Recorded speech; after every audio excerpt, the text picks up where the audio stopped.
presents the National Football League.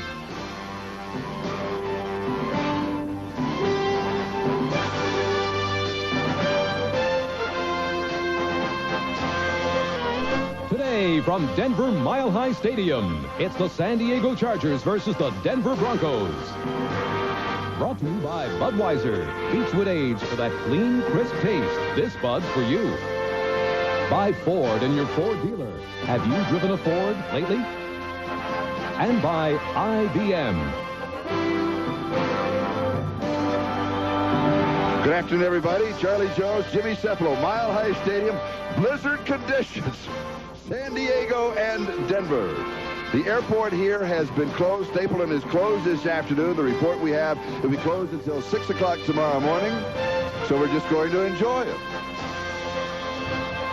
The fans, not that bad a turnout, although they are still sitting in their designated seats, which we found to be very funny in the toss of the coin. Denver won the toss and decided to kick off. Which is not much of a surprise, Charlie. In these conditions, sometimes you want to establish a defense if you can. We mentioned earlier on in our pregame show that sometimes an offense can have an advantage, but I think it's a good move. Make the Chargers handle the football early on in the contest. A smart maneuver on the part of Dan Reeves and the Broncos. And you saw from those other two games, again, those scores have not changed. Houston is winning, which means that if they continue to win that ball game with Cincinnati, that San Diego's slim playoff hopes have gone away. And Seattle is losing, which means that Denver would have the championship, playing for the important home field advantage. The starting quarterback for San Diego is Mark Herman. Dan Fouts is out with that torn rotator cuff. And Dan, as a matter of fact, in quite a bit of pain, did not make the trip here. He's smarter than we realize, is what he is. And John Elway. And this could neutralize the arm of Elway. It could, Charlie. Not so much the footing conditions. The receivers know what they're going to break. Defensive backs have to react to the receivers. But because of the great wind factor here this afternoon, 25 miles per hour, that'll affect the footballs being thrown around by John Elway. And that'll also affect some of the weather conditions. For example, Rich Krause is going to have to kick off. And, of course, he's with the bare foot. This kickoff, by the way, barefoot and all, is sponsored by Budweiser, the king of beer.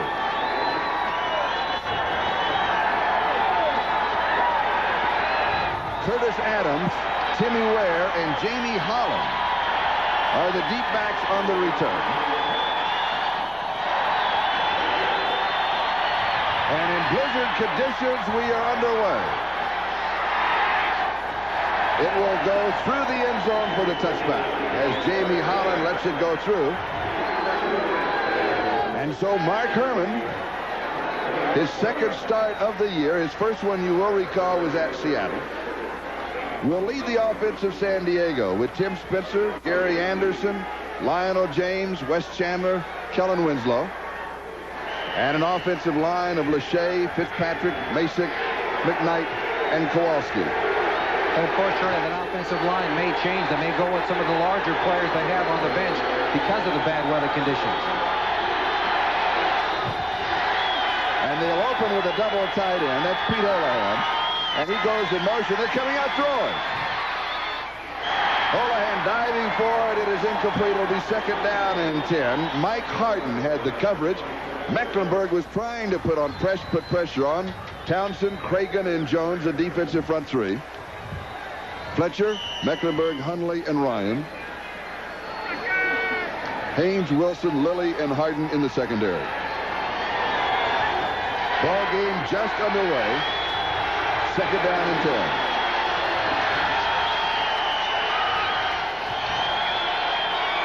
Barry Redden in motion. And the give is to Spencer, and he will lose about 3 yards. Simon Fletcher got it. Charlie, Simon Fletcher had a great game a week ago. He had his first 2 quarterback sacks of the year and forced a fumble. He said he's really enjoying himself now, getting into the form of playing an outside stand-up linebacker. He was a defensive end previously, but watch him get penetration, beating Winslow inside and making the tackle on the ball carrier. Third down and 13.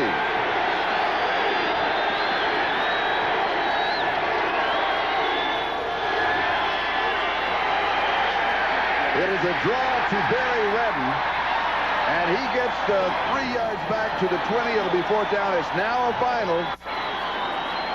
Seattle losing to Kansas City. The Chiefs defeating the Seahawks by 21 points. So that means the Denver Broncos are the winners in the West. Western Division champions.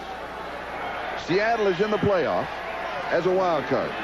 Right, and right now Denver is out here playing for that home field advantage, which is an important factor for Dan Reeves and his staff. Casey Clark set to return the kick of Ralph Mozinko. Sisicki, he's selected to the Pro Bowl. That'll be in Hawaii. What a difference. Taken at the 28-yard line. Still on his feet. The 50. The 40. The 30. The 10. Touchdown, Denver. You gotta love it.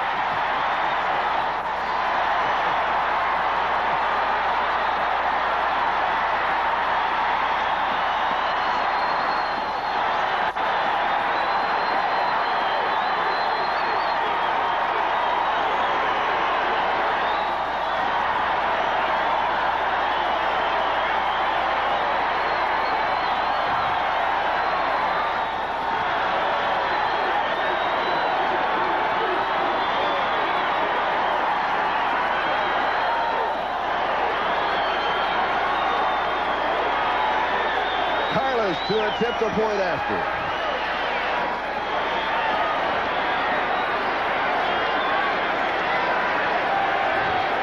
Kubiak to hold. 7-0 Denver, and the Broncos have not been on offense. We've got a timeout. We'll be back to the start in a moment.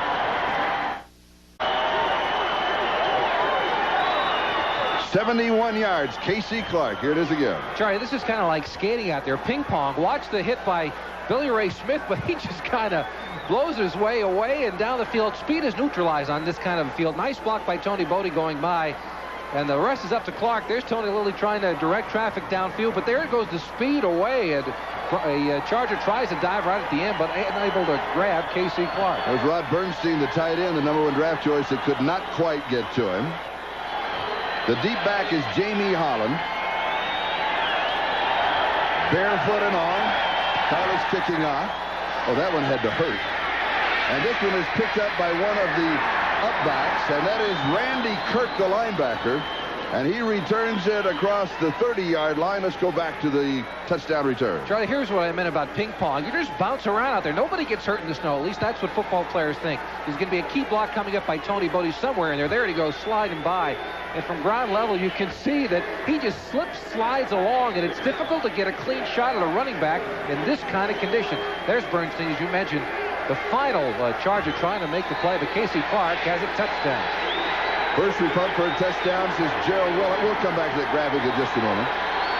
From the 35-yard line.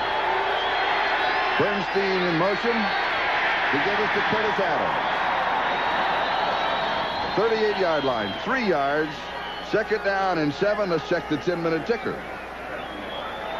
That is a final that we gave you. Houston winning in the 4th quarter. Indianapolis way out in front of Tampa Bay. And they would win the AFC East with a win in that game. And the final that you saw that is so important. We'll come back to all these scores. We've got plenty of time. We don't want to rush through it. 2nd down and 7.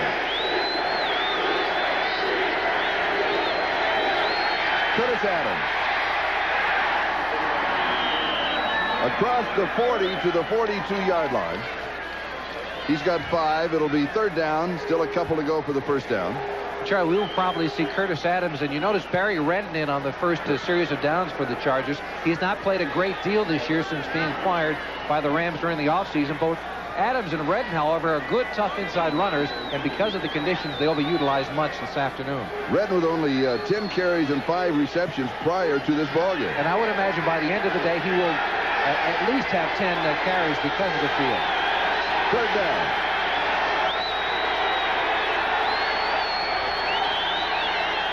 It was Winslow in motion from the shotgun. Herman, a little wobbly, and it's incomplete. It was high. 2 defenders went after it. Lionel James, the intended receiver. And it will be 4th down, and that means that Ralph Mozinko will be kicking again. And Casey Clark is back at the 20-yard line. His first punt was worth 51 yards. That's the good news. The bad news is that a 71-yard touchdown return.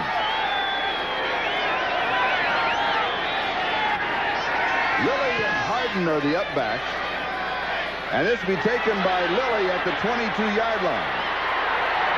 Lilly to the right side. He's going to run out of room. 2 yards on the return, a 36-yard return. We've got a timeout, and Denver has the lead, 7-0. The best, the brightest, and the cold.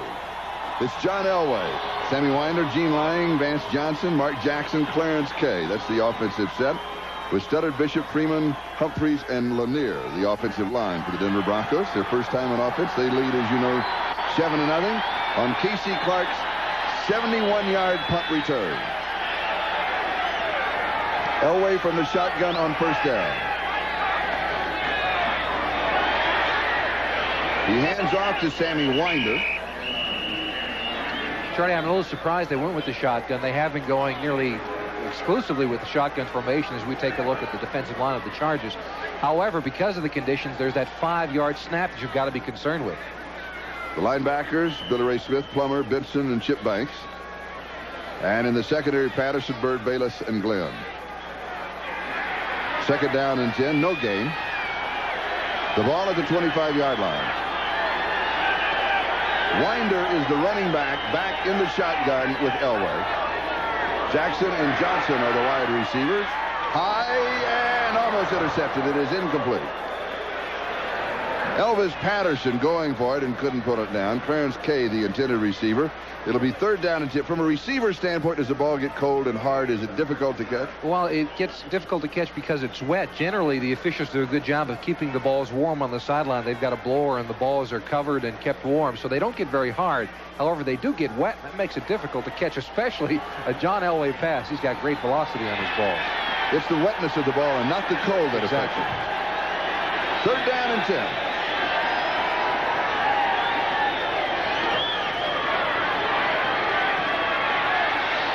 Great protection. Close to the first down. They'll mark it down. He may be a little short of it. Depends where they mark his slide. Yeah, right. The beginning of the slide or the end. Let's take another look at it. Everybody's covered. In the middle of the field, you see a linebacker for the Chargers, Billy Ray Smith, number 54, trying to shadow Elway, but he's got enough speed to get away. And there's the slide. He gets touched not until he gets toward the end of it, and I think that should give him the first down. He's got it. He does have the first down. The added dimension of John Elway, who will be the starting quarterback in the Pro Bowl. And I brought up the fact of Billy Ray Smith playing that middle linebacker spot. They move him so that he can shadow John Elway all over the field because Elway does have the great scrambling ability. Leading the AFC quarterbacks in rushing, 6'4", 225 pounds, regardless of what they have in the program. He is big and strong and fast. First down, Broncos at their own 35-yard line, leading 7-0. 9.5 minutes left first period. Winder with a flag down. When they dropped the flags, Gary Plummer made the tackle. When you drop the flags, you got to go pick them up in a hurry. The snow's going to cover them. They won't be able to find them. Delay offense. First down. And another problem, it may be difficult to see that 30-second clock because of the blistering wind. Right, yeah. They'll have to keep an eye on that this afternoon as well. A lot of different factors when you're playing snow like this. It's fun for a while. You know, you come out and it's cold initially, but you get yourself warmed up. There you see the clock. It's not easy to see with this blistering wind. But after a while, after you get warmed up and you're out in the field and playing, sliding around, there isn't a lot of pain because the hits don't seem as crisp. You're sliding and not getting the full blow because of speed. First and 15. Winder and Lang are the running back. Johnson in motion. Now he reverses and slides. Sammy Winder. A couple of yards. Gary Plummer with the tackle. It'll be second down about 13 at the 32-yard line. What you have a game plan. You have an offensive game plan. You have a defensive game plan. How much of that just goes out in the snow? Oh, I think right away. I think you toss them out the window immediately. And I was wondering if that was Dan Reeves or not. It's difficult to tell. Somewhere along the sideline, if the Broncos winning is good. Elway from the shotgun, and he goes deep. It'll hang up, and it is caught out of bounds. Vance Johnson pulled it in, but out of bounds, and Danny Walters had to cover it. And the reason that ball was underthrown, it's not because of the wind conditions especially. It's because of the footing. John Elway unable to get the footing underneath him to set himself to throw the football. He can cut through the wind. Of course, the ball will be affected somewhat, but he does have that strong arm to be able to cut through this kind of a condition. Good play by Danny Walters, too, on the sideline. He stayed off of him rather than touching him, because if he pushes him out, then that is out. Al Saunders, the youngest NFL head coach of the far side, he stayed off the play knowing that it was out of bounds. Third down. And a little jumping and a flag. Pre-play for Elway. Deep, wobbly, high over the middle. It's intercepted, but it's not going to count. Vincey Glenn with the interception. Remember in San Diego, the last time they met, Glenn with 103 yards for a score, NFL record. But somebody jumped. Defensive lineman. They'll bring it back. Offside. Number 99. Third down. Lee Williams, left side of your screen. It looked like inside as well. Chuck, number 78 jumped. I don't know if they had the correct number on that one. I think Phillips did too. Elway knew he had the right play, though. He had the free play on, and he threw into coverage. But again, it's a good calculated risk. Vincey Glenn comes up with the interception, but of course, it's all brought back. Does everybody recognize the free play situation at the same time, or only the quarterback? Receivers should recognize it immediately because they're looking in at the ball. They're not going on the voice count of the quarterback. They should see someone jump off sides immediately. Third down and 7. Tony Bodie is in the lineup. He is the key block for K.C. Clark's 71-yard punt return early in the ball game. High, wobbly, far side, incomplete. Another problem throwing, it'll be 4th down, so Denver will have to kick, is that the ball is going to sail on you because you simply cannot grip it as well as you would like. All right, again, it's the wet ball that's the problem. It's the footing and it's the wet ball. And that's the problem that Elway will have today. So Mike Horan is in to kick. He had a 51.5-yard average last week. And Michael James tried to stay warm as a return man. Yeah, he's putting the tape over the ear holes so that he can keep his ears warm. I don't think it's going to do much good, though. He's thrilled to be there. I can tell that. Pretty good kick under these conditions. Just stay away from it. It's going to roll to the 10. It's going to be down maybe at the 5, maybe the 4-yard line. Bobby Mitchell was down with the coverage. 57 yards on the kick. Denver has the lead, 7-0. Computer. Nice play by Mike Moran, the punter for the Broncos. He gets a high snap, and he's able to pull it down. That could have been a disaster for them. Now watch the other side. Lionel James, the punt returner, watch him put his hands in his pockets. Hey, it's cold out there. He's not going to go to try to pick this football up. And also a nice play by Mitchell, downing the football. I'm not even sure where the goal line is there. He had to grab it, realizing that it was getting close to the marker. They caught at the 3-yard line. San Diego first down, Denver leading 7-0. 7.5 minutes left to go first quarter. Tim Spencer. Spencer goes, let's call it the 10-yard line. So he has 7 yards, and it's 2nd down and 3. Houston defeats Cincinnati. That means that San Diego is out of any playoff possibilities. Indianapolis big over Tampa Bay. Kansas City defeats Seattle. That means, of course, that Denver wins the West. Seattle still in the playoffs. The Giants over the Jets, 20-7 in the final. Dallas wins, and Philadelphia 17-7 over Buffalo. Dallas game still in progress. Spencer. Let's give him a couple of yards. He needed 3 for the first down. Let's see where they spotted. A couple other scores that are finals. New Orleans continuing on their winning ways, defeating Green Bay 33-24, and Detroit downs Atlanta 30-13, which may mean that Detroit loses the #1 draft choice. And that Atlanta might get it. Yeah. There's There's so many tie-breaking systems, even at the bottom end of the spectrum. It's difficult to say definitively who's in and who's out these days. But we do know a couple of things. One, Indianapolis with their win wins the East. San Diego, of course, cannot make it to the playoffs with Houston's win this afternoon. It's 3rd down and 6. I miscalled a snowbank for a lineman there. Lionel James is smothered. Carl Mecklenburg was just waiting on him, as was Rulon Jones, and that's a pair that they'll move around together. Now watch Carl Mecklenburg inside. Rulon Jones beats the block, as does Mecklenburg, and Lionel James had very little opportunity. He did a good job simply hanging on to the football under the conditions. Ralph Bojinko will be kicking, and the touchdown returning K.C. Clark, a 71-yarder, the only score of the ball game. And he is out near midfield. Good kick. Pistol falls down. Here comes Clark. He's to the 40. He stopped around the 38-yard line.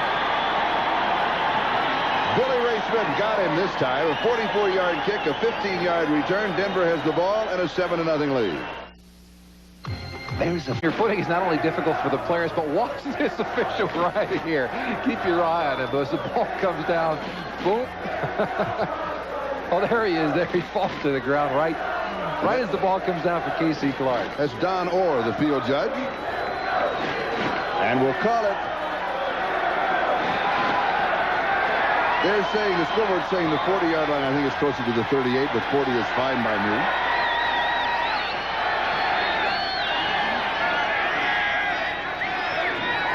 Is lying on the draw. Up to the outside. And he has about 6 or 7 yards on the play. It'll be 2nd down. Chuck Ian and Billy Ray Smith. Charlie, he's got that visor on, and that is a problem in these snow conditions. Sure, he was getting up and with his glasses trying to wipe it away. It may be difficult as the day goes on trying to keep that thing clear. The windshield wiper. 2nd down.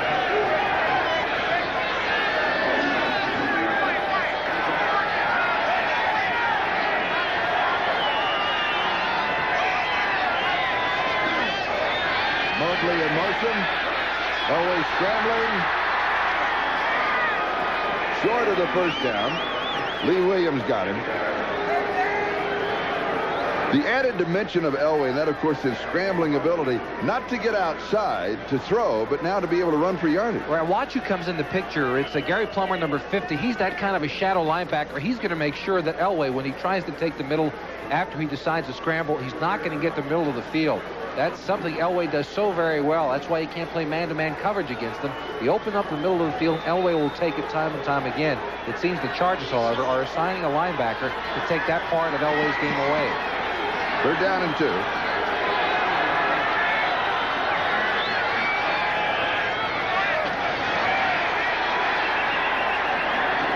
It'll be close, but it looks as if Winder does get the 1st down. We brought up a point earlier, the changing of your game plan.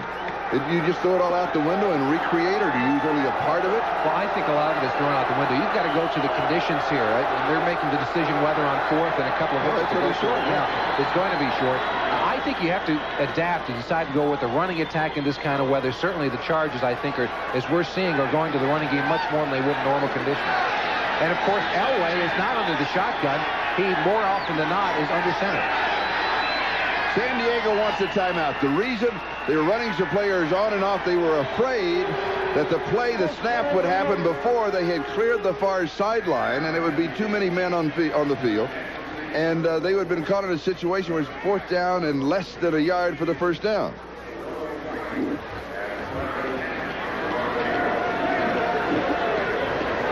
Well, it's decision time. Of course, now the conditions as well are going to affect what decision the Dan Reeves and the Broncos will eventually make. Coming onto the field trying to kick a field goal in these conditions. Remember the snowplow game? You played in the snowplow game in New England. Right. That game was decided by a field goal, 3-0. The Patriots beat the Dolphins, but it was conditions just like this. The snowplow keeper was a man who was on a work release program from a local prison, came on and cleared a path so that a field goal kicker could kick the football. The problem isn't because of generally the conditions, but the footing. The kicker's got to be able to plant in order to get the ball off. And that's one of the reasons that maybe Dan Reeves and the Broncos coaching staff is considering going for it on 4th and 1 when maybe they wouldn't in better field conditions. Now, you were in the end zone in that ball game.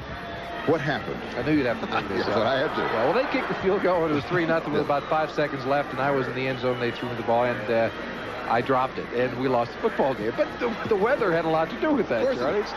But moving on with the point, when you're in the end zone, how do you want to? You want to capture it with your hands or your body? How do you want to do it? I think you try to catch the ball with your body, but what do I know? I dropped it in these conditions. Well, and here's Elway with the quarterback sneak, which everybody expected. And he's going to have the first down. Jerry Bergman, the head linesman, is signaling the first down. What he did is he took a half a step forward to where the first down marker was behind him so he could look right down. Meanwhile, are you ready for this? We're at the right side of the stadium. At the left side of the stadium, they're clearing off the yard markers at the goal line and at the 10 and at the 20. They're doing it in 10-yard increments. You can see as the snow is covering it over on the right side. Well, at the other end of the field, they're busy at work keeping it clean. Here's Gene Lang, and he is pulled down around the 12-yard line by Vince Glenn. That's the opposite end. They're busy at work. They don't care about the game. They got to keep those yard markers clean. Because eventually, they'll come back down there. Denver has a first down at the 12-yard line of San Diego. Denver leads 7-0. Moving on the 2-minute mark, time remaining here in the first quarter.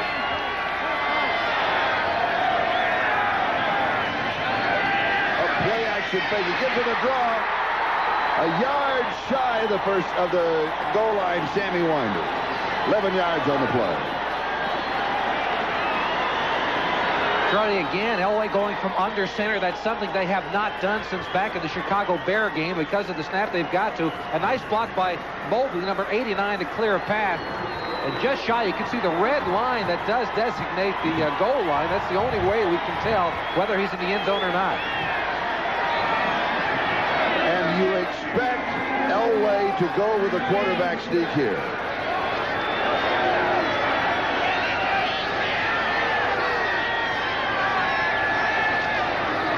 Here's Winder. Touchdown. The official on the far side signals touchdown. The official on the near side, when he went up with his signal, his feet were sliding out from under him. Meanwhile, Winder scores, and Denver leads 13-0 with the extra point to come.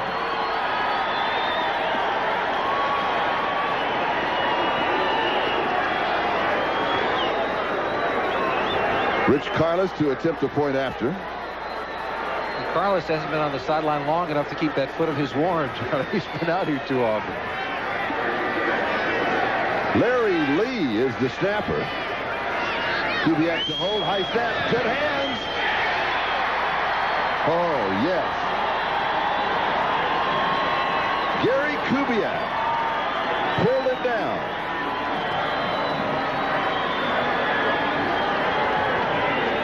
And it's a 14-0 ball game. They always talk about field goal attempts and extra points. It's the snapper, the holder, and the kicker. And here's a perfect example. Yeah, Kubiak with the great hand showing. That's why you usually have a quarterback or a wide receiver in there trying to hold for your kicker because of the great hands. Kubiak, if he never throws a pass for the Broncos, simply being a good backup quarterback for Elway and holding on those kicks, he really does earn his paycheck in that sense.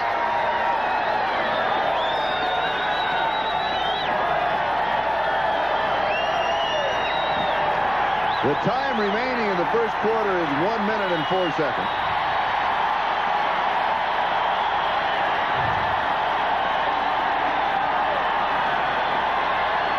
That, of course, the Bronco outside of Mile High Stadium, so difficult to see the mountains in the background. But take our word for them, the mountains are there somewhere in that picture.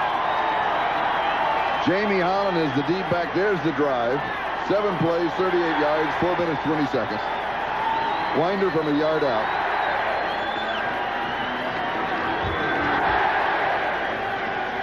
.104 left to go in the first. Denver leading 14-0.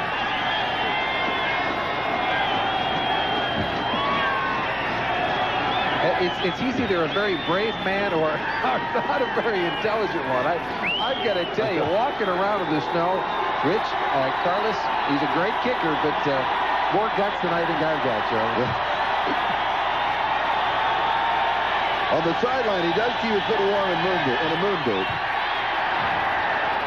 This is Jamie Harlan at the 10, to the 20, the 30, the 40. Slipped away. Carlos is the man who pushed him out.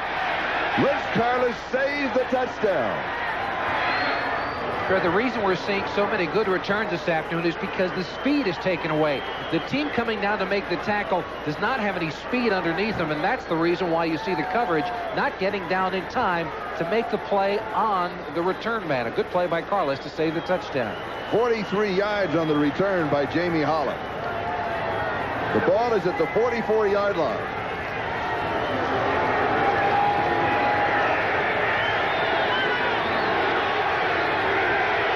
First down. Mark Herman, the quarterback. Winslow.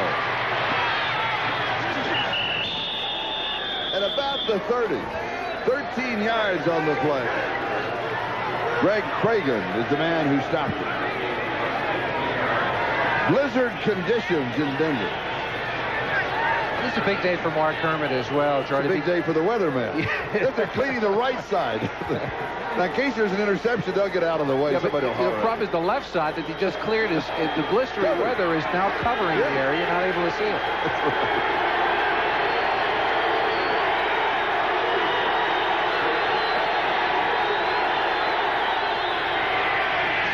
Ken Spencer.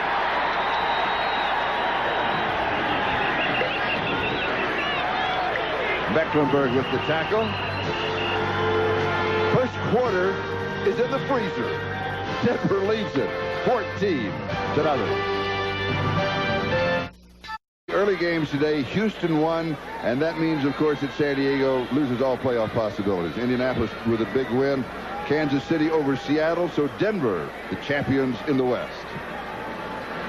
The Giants defeat the Jets.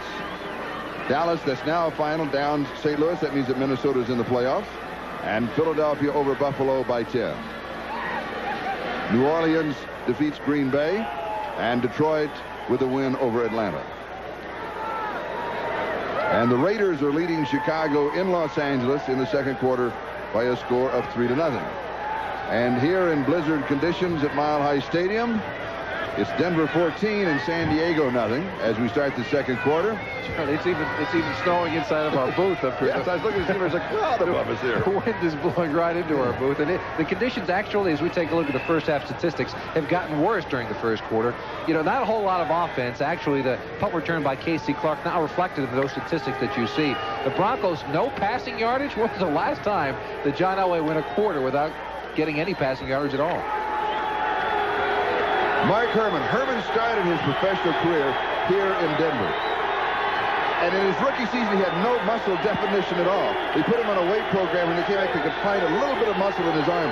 They awarded him the Golden Tricep Award as he started his second season. Interception. Jim Ryan with the interception.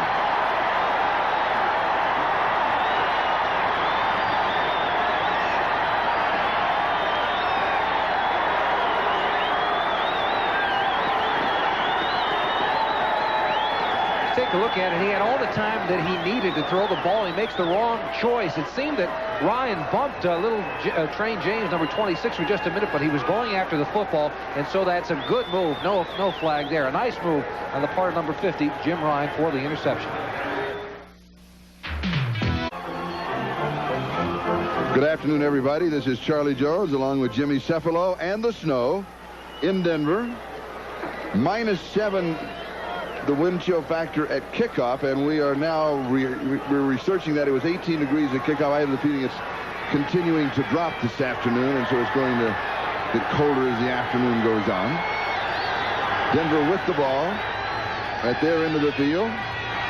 And Sammy Winder to the outside. And he's going to be brought down in the neighborhood of the line of scrimmage by Chuck Ian.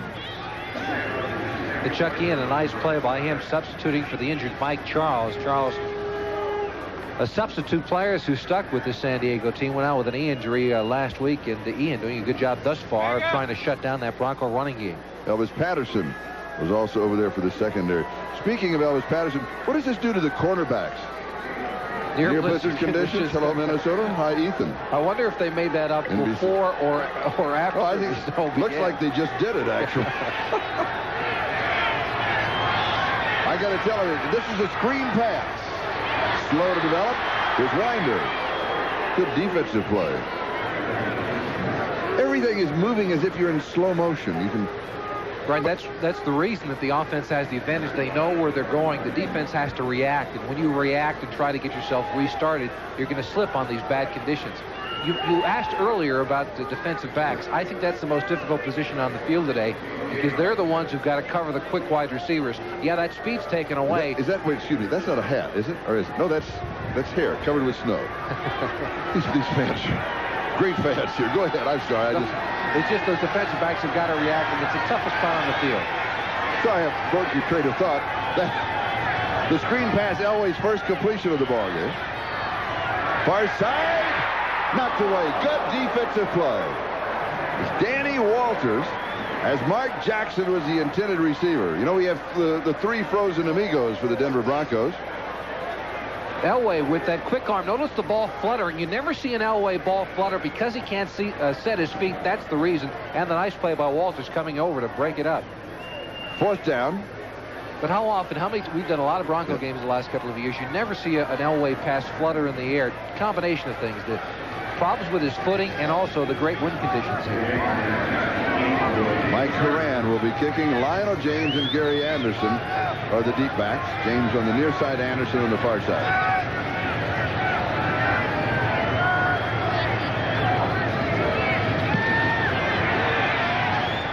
James. The 40. The 41-yard line. Simon Fletcher makes the tackle. We've got a timeout, and Denver has the lead in the snow, 14-0. And speaking of best and brightest, we'll be sliding right into the playoffs. The wild card game next weekend, Seattle at Houston, Denver, Cleveland, and Indianapolis all in the playoffs. A Denver victory today, they lead 14-0, will give them home field advantage throughout the playoffs. A Denver loss gives the home field advantage to Cleveland throughout the playoffs. Mark Herman passes complete to Tim Spencer from the 41-yard line in San Diego territory. Maybe a yard, possibly two. Mecklenburg making the tackle. Sure, you won't see many sacks here this afternoon either. I think that a defensive coordinator like Joe Collier might try to play a zone all the way across the field if he can. Let a three-man rush go at the quarterback, maybe send one outside linebacker, and try to make Herman find a hole in the zone. With these conditions, it's not easy to do. In the red cap, is that Joe Collier? Yes.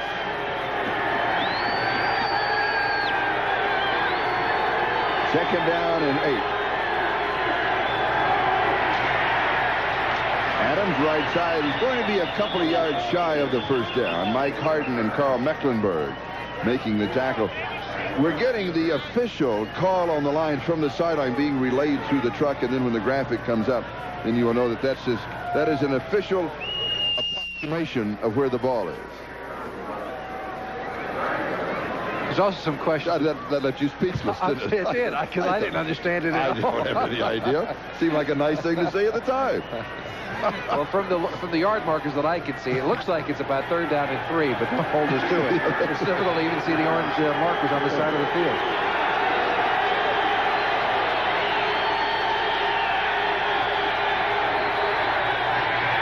Adams. It looks as if it's about a half yard shy of the first down. Mike Harden. Jim Ryan for the defense. But it's really hard to tell today.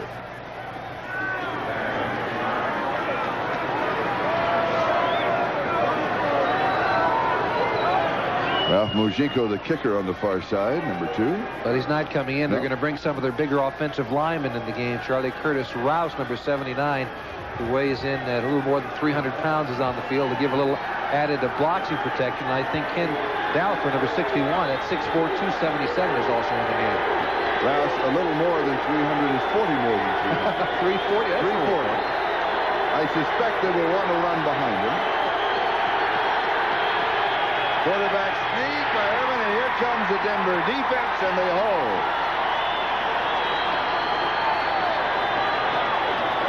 It appears as if Denver will take over on down.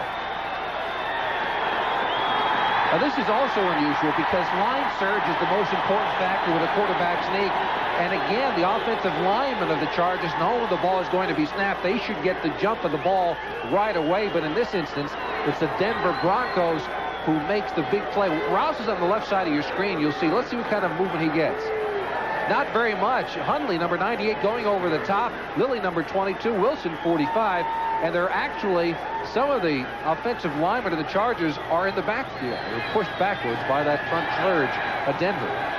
Denver may have celebrated too soon, though. The chains are going to come out. Now they've got to clean off the line marker of where the line is underneath or where to mark the chain down.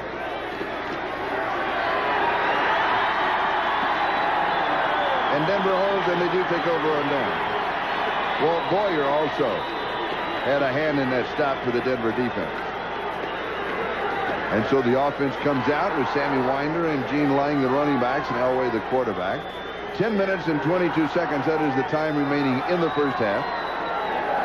Denver leading by a score of 14-0. Casey Clark, a 71-yard punt return for the touchdown. That was the first one. Sammy Winder got the second one from a yard out.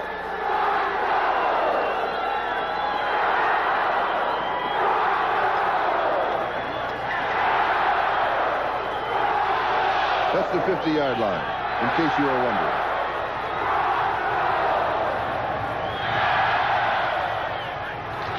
That's Ricky Nattiel in motion. And Winder the ball carrier. Les Miller with the tackle. The teams in the playoffs in the NFC: San Francisco or New Orleans, Washington, Chicago. It'll be Minnesota versus New Orleans. And San Francisco and New Orleans, they're in the playoffs. It's just who will be the champions in the West and who will be the wild card. Washington and Chicago in.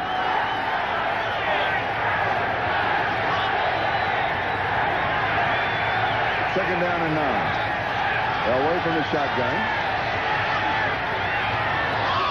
Incomplete.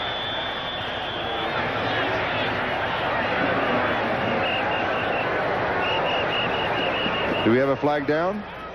Yes, we had a motion call against Denver. Suspect it will be refused. Illegal motion, number 70.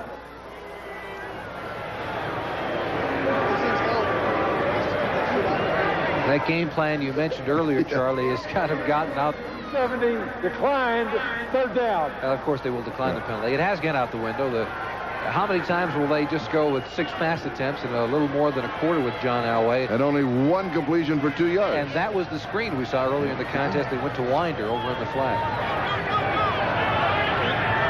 Tony Bodie is in the offense.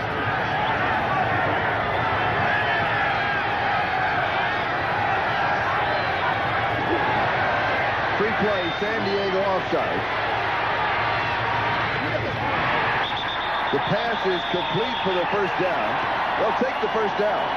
They had a free play. This is Ricky Nattiel who caught it. Patterson was there, 11 yards. I think it was Les Miller who was in the neutral zone. Number 69 declined, first down.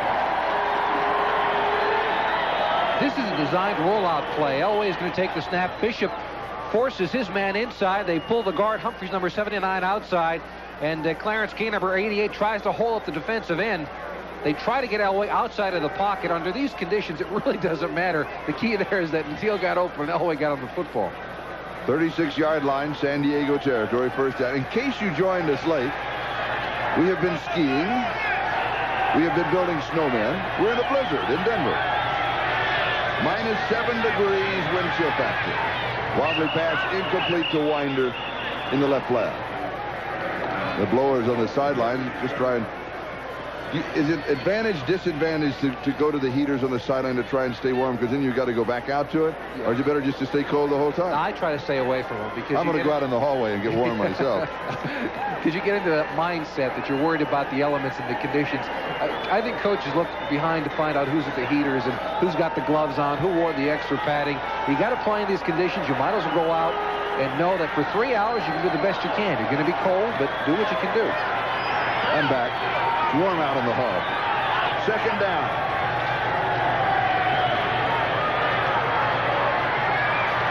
Elway will go out of bounds.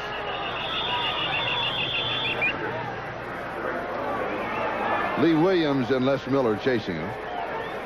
And that was the same exact play they tried before, trying to roll Elway out of the pocket. And that time, Natil was well covered downfield on the little out pattern. And they're well covered. Looks like we're going to the Antarctic.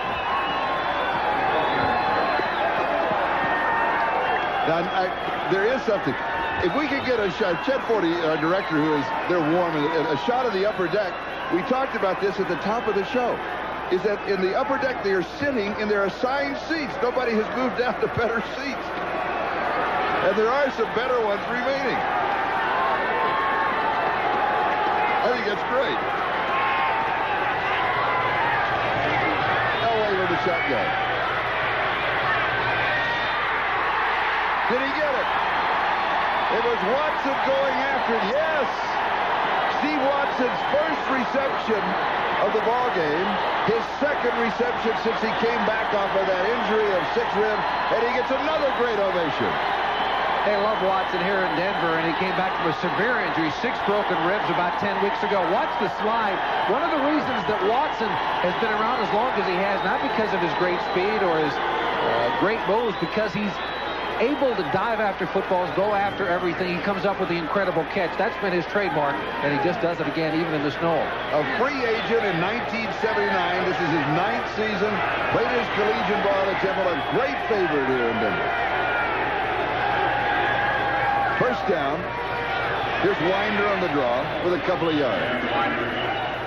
They've been looking for a nickname for Steve Watson. Finally, they kind of call him the Blade because he's rather slender. And they said, oh, that fits. They had some fancy ones. They said, no, that's the best one.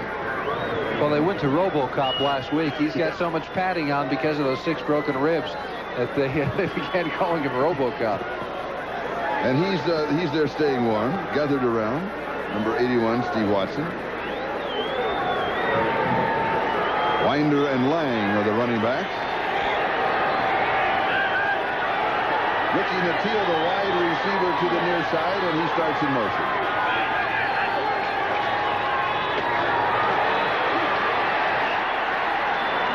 Winder for 3 or 4 yards. Billy Ray Smith makes the tackle. When Natil, the wide receiver, came outside and had his hands inside of his jersey, you almost knew that it was not going to be a pass. Yeah, I could say that's a definite key. If I was a defensive back and I saw the receiver with his hands in his pockets, I wouldn't think they were going to throw the football either.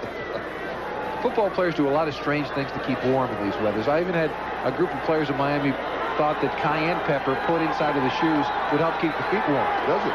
I don't know. I wasn't dumb enough to try it, but there were a number of players who did. I heard that's an old wives' tale. Well, I think it is. I didn't buy it, though.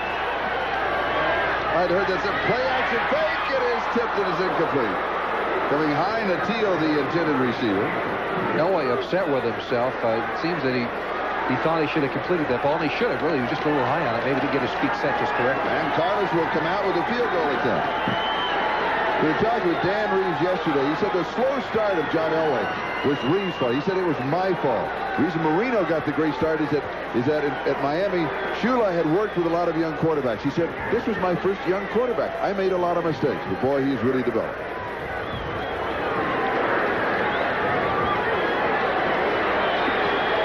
The key here, as well as the kicker, the snapper, and the holder, 35-yard field goal attempt.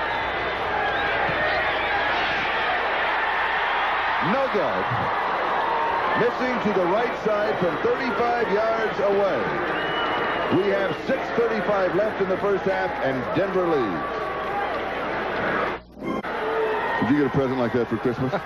Nobody. My They're suspenders? unbelievable. I was wondering what they were. That's right. There's someone to give me a football, though, one of those little footballs that are alarm clocks. The way you shut them off, you throw them against the wall.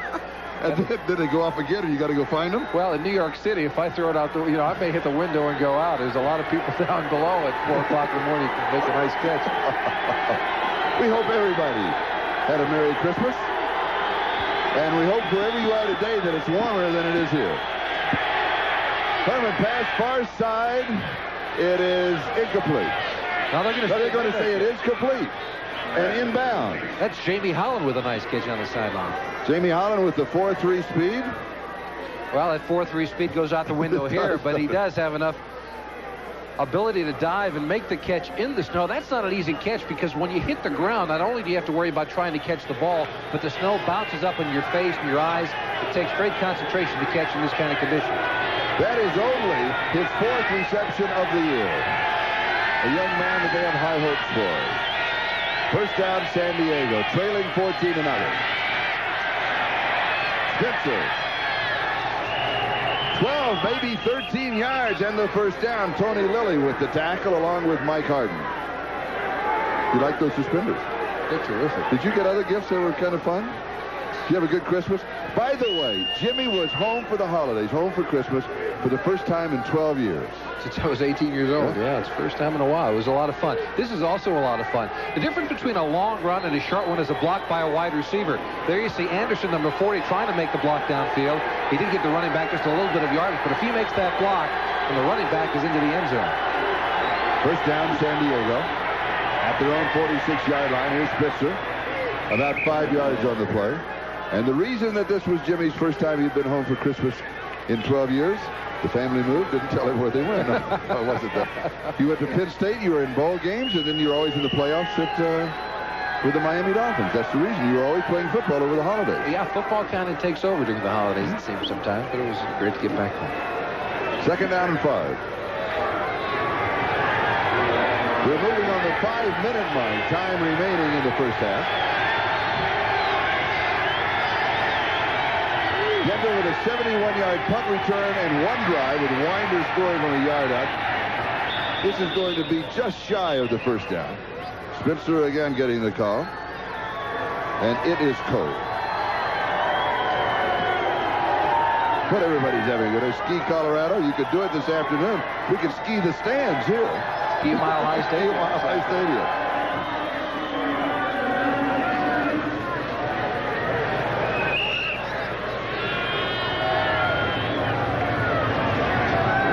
Could also be a lot of fun in the stands, though. If people are staying together, warm, a lot of body heat. Little body heat. Third down, less than a yard. First down. Curtis Adams gets it. Driven back by Ricky Hundley. But he has the first down.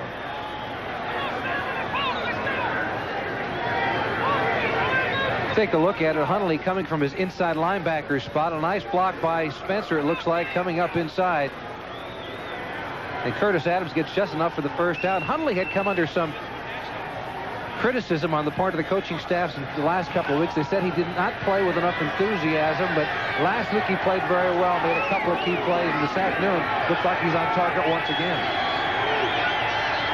First down, San Diego. Play action fake. Freezing the linebackers. It is caught. Is that Holland? Yes. Jamie Holland with the reception, plus about a 9-yard slide, and he gets all of the slide because he wasn't down till the end of it by Steve Wilson. 32-yard play. This is a crossing pattern. Holland comes from exactly the other side of the field. He beats Wilson, and you're right, Charlie. He's gaining yards until he gets touched. But that ball popped out right at the end. He should have covered it because actually Wilson did not touch him, and the ball slipped loose. But once again, that play is not under the preview of the replay official any longer. 10-yard line. First down.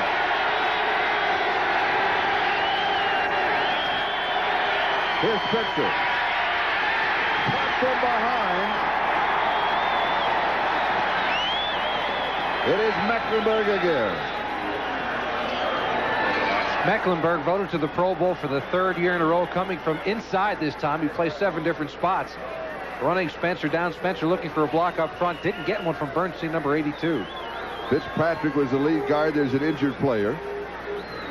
So we have an injury timeout with 2:34 left to go. That is Spencer who is down. I just thought of something terrible. You know, if it's a knee, do you put ice on it, or do you just put it to the elements? I think you just get him into the locker room, but it looks like he is limping around. It just may be an knee. But there's not a lot of, you know, and hopefully this isn't anything serious, but there's not a lot of injuries in days like this. No, they're not. You slip and slide along. So much of the knee injuries and ankle injuries are caused because of a turf. When you get stuck in a turf, you get hit and the knee will jam or the ankle will twist. Here you don't have much traction. You're slipping and you're sliding, and so there's a decreased amount of injuries. Plus, you can't get any great speed up, so defensive players are not running at full speed. The collision is not as great as it would be. The game, of course, is sellout as they always are here at Mile High Stadium, and naturally on local television. So if you're watching back at the hotel, we will return, all of us. It'll be a big party in the lobby tonight. Little swing right side. It's Anderson. Had a little trouble holding on to it. Got it. Goes to the 9-yard line. Gary Anderson. And we're approaching the 2-minute mark.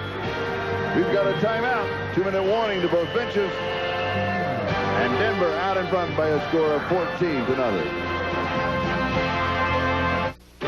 Page 5, headings. He wants them bolder. Check. Presenting personal publishing with the IBM Personal System 2. Page 7, artwork, smaller. No, bigger. Well, make up my mind, will you?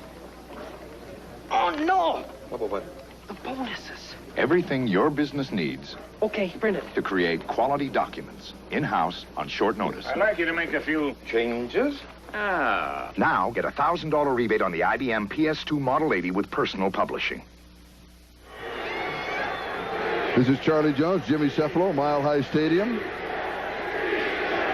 In the snow. There we are. All type of ways to try to keep it. That's Jimmy on the right.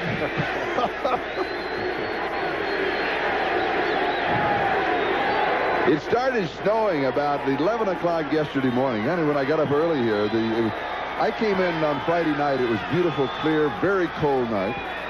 And it was nice in the morning. And then about 11 o'clock, it started snowing, and it's been snowing ever since. We had almost 12 inches overnight, and expect another 6 to 8 today, this afternoon and this evening. Headliners, Eric Dickerson. What a difference he has made with that ball club. The Colts win the AFC East. They win the championship. 196 yards rushing. Oilers take first playoff spot in 7 years, and Minnesota's in the playoffs due to St. Louis's loss to Dallas. Third down, 8-yard line. Herman in zone, waiting for a flag, and they did not get it. Holohan went down. Did he just lose his footing? I don't know. Holohan seemed to be bumped. Was it Mecklenburg, number 77, going over there? Well, no, it looked like he really did slip from that angle. It's difficult to tell, but Tony Lilly, number 22, was in the area. Not a lot of complaints on the part of the Charger receiver, so maybe it was a good play. So it is incomplete. Mojiko will be holding. Vince Abbott will attempt the field goal. It's going to be from around the 17-yard line to a 27-yard attempt. 26.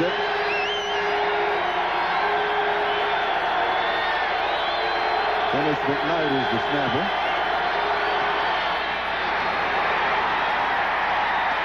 No good. So Abbott has missed his last 5 in a row. Score remains Denver 14, San Diego nothing. The conditions, you simply cannot plant. There's no leverage. Right, his left foot is the most important. You can see it sliding there underneath. He knew it right away. Shanked it farther left. We come back to the 20-yard line. Gene Lang, the ball carrier. And the time remaining in the first half, 1.5 minutes. Cleveland Brown fans have to be a little upset about this, sitting there thinking about, well, you know, you wish San Diego had an opportunity to, and it is not easy. Phil Cantrell. Hey, Phil, turn around and wave to everybody. Phil, Phil, we got a shot of you. Stay alert. Hey, wait a go. He's concentrating on his shot. Oh, he's staying warm. He's got a warm position in this. Here's Winder. Go ahead. Go back to what you were talking about there. Cleveland Brown fans are interested in this contest this afternoon because if Denver would lose this game, then Cleveland will get home field throughout the playoffs. And so they must be a little upset thinking, you know, you wish you had a contest where it was two teams going after to find out who the best is. This is simply a game of field conditions and who can perform better in the adverse weather. Is this more a game of luck? Yeah, I think so. I think it really is. It's a game of luck. Who can hang on to the football? And this is also a game of luck. Will he make it to the top of Mile High Stadium? Man's going to the bathroom, and he may never make it. He may freeze. Exactly. San Diego called a timeout. They have one timeout left. We have 1 minute and 2 seconds left. Meanwhile, all over the field, now this is about the 5-yard line. An extra 120 people were brought in to clean the stands and to work the stadium and to work the markers, and you can see they're constantly just trying to get the 10, 20, 30, 40, 50. They're trying to keep those clean to have some point of reference. And underneath here, this is prescription turf, it's called. They had a tarp on this field till about an hour before game time, and they actually are able to warm it underneath to about 65 degrees, we're told. But as soon as the tarp comes off, the heaters must be taken away, and so this will continue to freeze as the day goes along.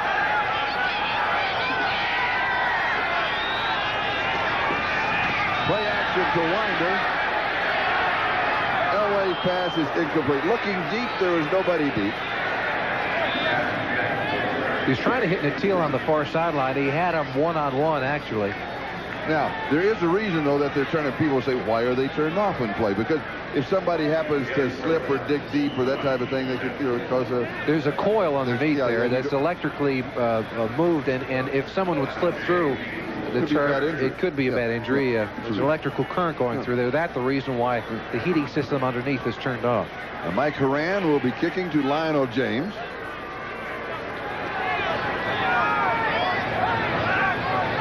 This is about the same situation where San Diego kicked to Denver in the first quarter, and Casey Clark returned it 71 yards for a score. James takes it. 2 fakes up the middle. Just a couple of steps away. He was very close to breaking that. 40-yard kick with a 10-yard return. Rick Dennison with the tackle. And a couple of nice moves by James.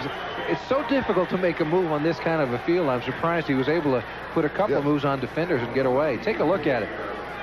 Straight up the gut he's coming. They've got a return set up, and it's tough to find the wall. There he puts a nice move on Fletcher, number 73. And they'll back up the middle until Dennison is able to drag him down from behind. What kind of shoes do you wear? Well, I don't think it much matters, because if you put spikes on this stuff, you're going to slide along the top surface anyway. When you have tennis shoes, you're going to slide into it. Sneakers are as good as anything. Feel comfortable as you can. Here's the screen. Barry Redden. And the clock is stopped with 36 seconds left. Jim Ryan with the defensive coverage for Denver. Time remaining in the first half. At Mile High Stadium. Sorry, Charlie. Herman also has to play with a long field here because of the conditions. Abbott is not going to be able to. We just saw him miss from 26 yards. So they've got to play the long field, try to get the ball into the end zone, as opposed to a normal field. You try to get in line for a field goal. And as you can tell from the graphic, the second quarter has not been to the benefit of the Chargers this year. 2nd down and 6. Herman pass on target. Big first down, Jamie Holland. Holland has 20 yards on the play, and his total today, with only 3 receptions coming into the game, he has 3 for 70. He's found his niche. He's a snow receiver. That's exactly what he is. They should play in snow all the time for this guy. Look at him, diving catches in between 2 defenders. So often, players love to play in the snow. I always love to play in the snow. I mean, well, you're from Pittston, Pennsylvania, where there's a lot of snow. Yeah, and you slide along. You're not the element of injury is taken away completely. And so you go out there as a receiver, able to dive in between people and feel more comfortable with it. It seems that Holland has that knack. San Diego using their last timeout. And Jamie Holland played his collegiate ball at Ohio State, so he's used possibly maybe that whole factor works into to his advantage, taking the 7th round of the draft. That's right. He was the backup to Chris Carter, the great All-American wide receiver from Ohio State, having an opportunity now to show what he could do as a member of the Chargers. At least lately he has. Early in the season, of course, he was not utilized much at all. I'm trying to find his hometown here for you.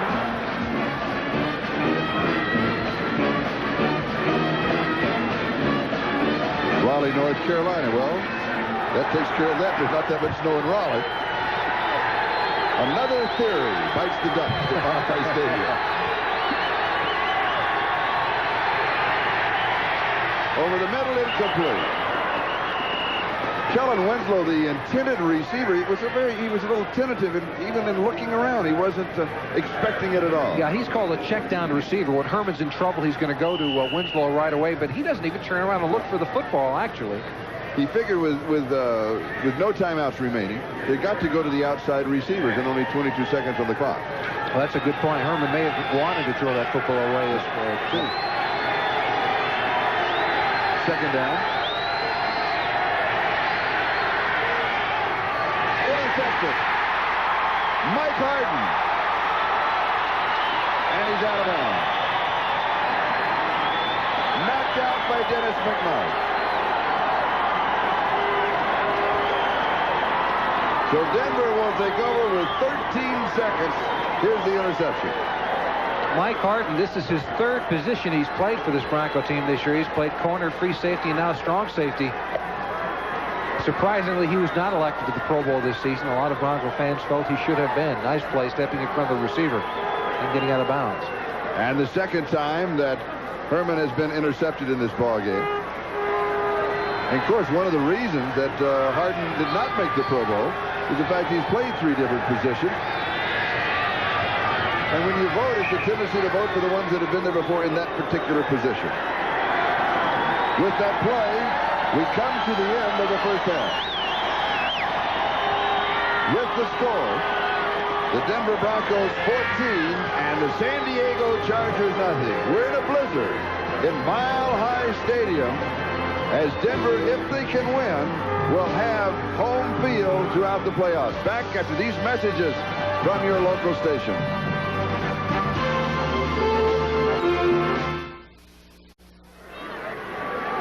Welcome back to the snow in Denver's Mile High Stadium. The temperature, we're chasing it down to make it official. The wind chill factor was 7 degrees below zero at kickoff, and Denver out in front by a score of 14-0. And I finally had to go to the cap. It's just getting too cold. It really is cold. Yeah, it is really cold this afternoon. It's an unusual game. Snow games always are. Running attacks are the important order of the day. And so far, it seems that the Denver Broncos have gotten the breaks this afternoon and also have done some things. They deserve this 14-0 lead. For example, the punt return by Casey Clark. And also, they've been able to control the game with field position, it seems. San Diego's not been as fortunate. They've gotten the good punts by Majenko, but he's outkicked his coverage on occasion, and that's the reason for the return by Casey Clark. Denver had the one scoring drive, and that, of course, is Sammy Winder went in from a yard out at the end of that. It wasn't that long, around 38, 39 yards.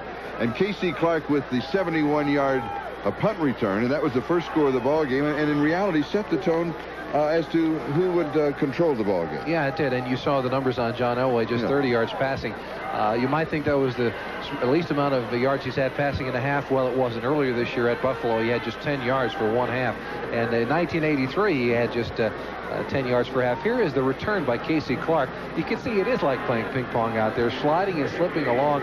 Speed has nothing to do with this contest at all. It's just a matter of who can keep their feet or not. He gets a couple of key blocks, one from Bodie, number 24, and then downfield from Lilly, number 22. An advantage you always see in this kind of situation to the offense because they know where they're going and the defense has to react. But is there an advantage to a wide receiver or to a running back who can run flat-footed or run on their heels and has more balance than the cutter slasher type runner? Well, it's like a horse. It's a mutter. You're a mutter. Yeah, a snower in these conditions. Obviously, Casey Clark knows how to play in these kind of conditions. There's a look at the current conditions out there thus far. Minus 23 is the wind chill. No wonder I had to put the cap on. Minus 23. And the temperature 17 degrees. And we still have, to the credit of the fans here at Mile High Stadium, they are here. Yes. And they can watch this game locally. The blackout had been lifted, but they are in the stands. And as Charlie, as you mentioned earlier, some are still, and they're assigned seats. They're assigned seats. And, I think that's just and some are all the way in the top deck. Oh, no. Well, that's strange. He left it all at the North Pole, I can tell you that. There's no question about that. And he had a Bronco tattoo on the one arm. That's right. We get ready to start the second half, and this kickoff is sponsored by Budweiser, the king of beers. And Rich Carless is going to kick off.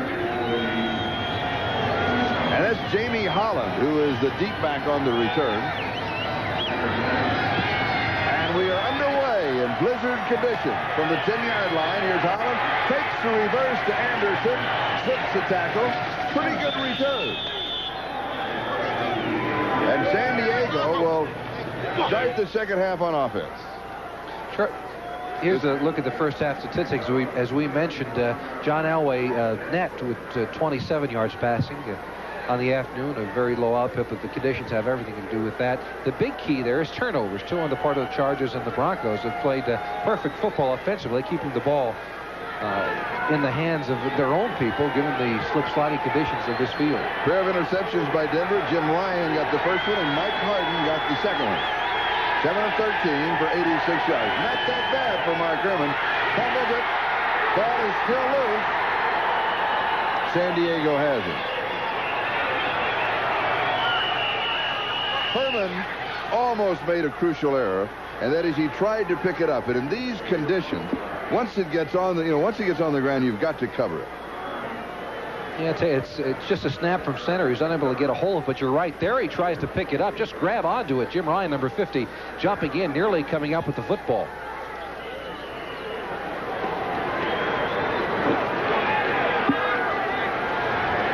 Second down and 15. The ball back on the 26-yard line.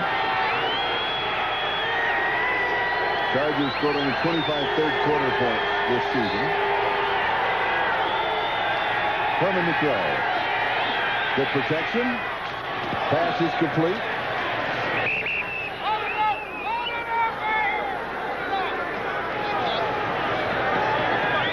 Quite a Kellen catch. Winslow. Yes, had to wait till he got up. Couldn't tell who it was. This week, Kellen Winslow named to the Pro Bowl for the AFC as the starting tight end. What a great story. 1984, there was no better tight end in football. Maybe no better tight end that had ever played the game. The tremendous knee injury that Kellen Winslow underwent. People questioned his desire to come back and play, but he fought through all the pain, all of the criticism, and it culminated by him being named as the AFC starting tight end once again. Quite an accomplishment. Third down. From the shotgun, the 4-man rush by Denver. And the pass is incomplete. Lionel James, the intended receiver. There was double coverage thrown up by the Denver Broncos. And Ralph Mojico will come in to get.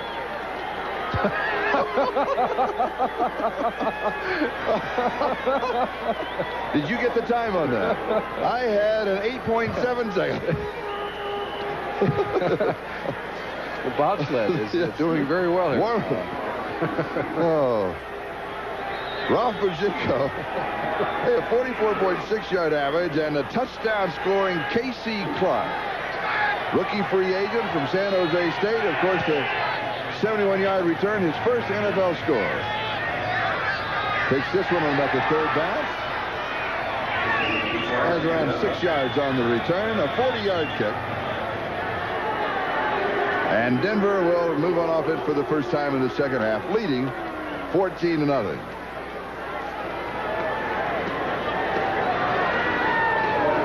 The Bears and the Raiders in the third quarter at the Coliseum in Los Angeles remain tied at 3-3.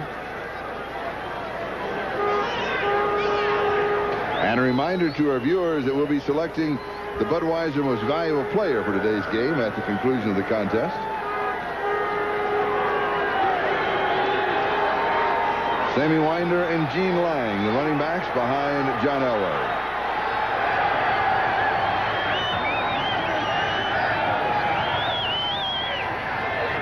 Mark Jackson in motion. Lang the ball carrier for a couple. And Chuck Ian makes the tackle. Difference emotionally or mentally for the second half. You know, the first half you come out and it's snowing and you warm up and you play the first half. Now you've been in a warm locker room for 15 minutes. Yeah, I think. Is it hard to come out? Yeah, I think sometimes it's a problem coming out. I remember wanting to just, let's play the whole game from start to finish. Don't let me go get warm until after the football game. But yeah, getting warmed up. Usually players will go in, change their jerseys, change the clothing underneath, hold the uniform, actually come out and be dry for the second half. From the shotgun, second down and 8. Play action fake by Elway. Jackson knocked away by Patterson. You got to question why he's up throwing the football under these conditions in a 14-point lead. This contest is very important for Elway and the Broncos. Downfield, he's underthrown just a bit. Mark Jackson had Elvis Patterson beat by a step or two, but the underthrown football allowed Patterson to catch up and knock it away. And meanwhile, it was Chip Banks who was putting the pressure on John Elway. And it's third down and 8.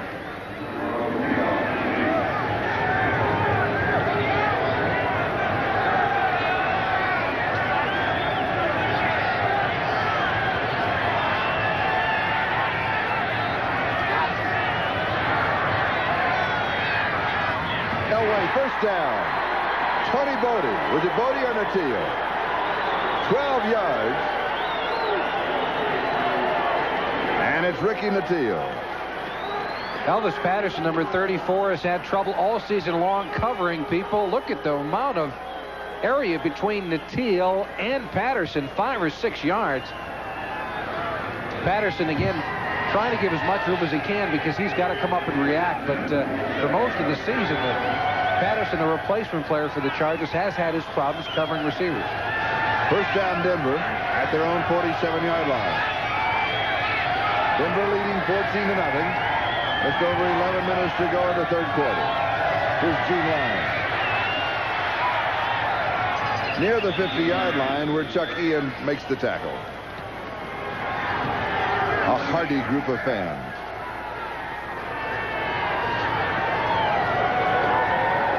You get the feeling they're having more fun at this Bronco game than they've ever had in their lives. Either that or they're all doing old jumping jacks to stay warm. Gene Lang rushing last year and this year. Of course, that had a lot to do with some of the injuries. Steve Sewell out with a broken jaw, and Gerald Woolhide out with a broken leg. This team has been beset by injury. Second down and 7 with Mobley in motion. Now he reverses. Winder near the first down, about a yard shy. Willie Ray Smith with a tackle. Charlie, I wonder whether or not the coaching staff of the Chargers has allowed their team to know whether or not they, in fact, have a shot at the playoffs at all. If I was the coach of the Chargers, I would say, look, forget about the football game. They have no way to find out in the locker room. Don't let them know. They may be thinking out there, we're playing to find out if we're in the playoffs. And I would imagine Al Saunders is going it after in that sense. And Saunders said, I said at the start of the season, we had a long way to go. And we still do. As you know, the story, they were out with an 8-1 record. Looked like a shoe-in for the playoffs. Have lost 5 in a row. This would be 6 as they trail 14-0. Winder, the ball carrier. I heard a whistle right before the snap. May have been something from the stand. Thomas Benson with the tackle. San Diego had a bit of a problem yesterday just getting here. Yeah, last night they were delayed. Actually got to their hotel about midnight last night. They circled for quite a while. It seemed for a while they would have to land at Colorado Springs, but the pass from Colorado Springs to Denver on the ground was blocked, and so they circled for a while and got in here safely last night. But they were still around 7 or 8 hours late from what they scheduled. They planned to leave San Diego around 2:30, and the plane was not there to bring them because it was still in Denver and couldn't leave the airport here. Gene Lang gets the call.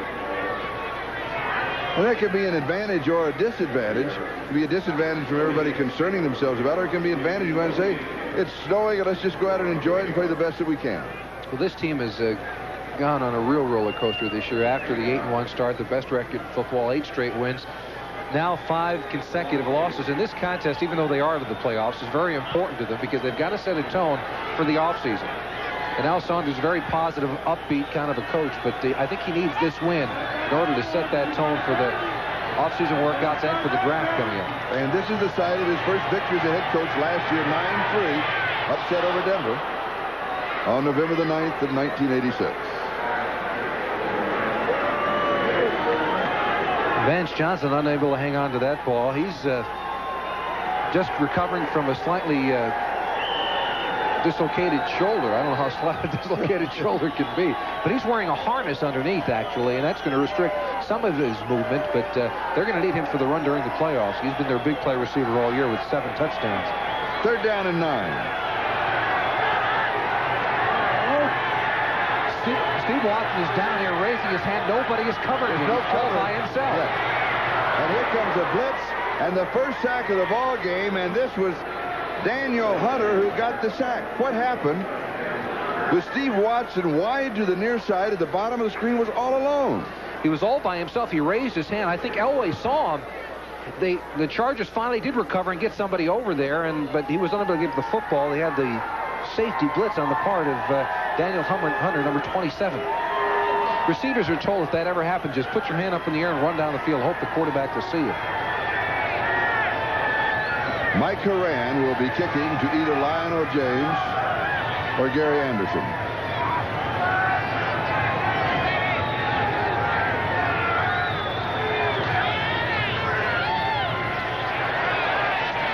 Good kick. James at the 10. Little Trains to the 20. About 17 yards on the return, a 41-yard kick. We've got a timeout. Denver leads 14-0. Hooray! Yes, we did. Happy holidays, everybody. It's a white 2 days after Christmas. Home sweet home advantage, yes. That's the Amigo for the Three Amigos.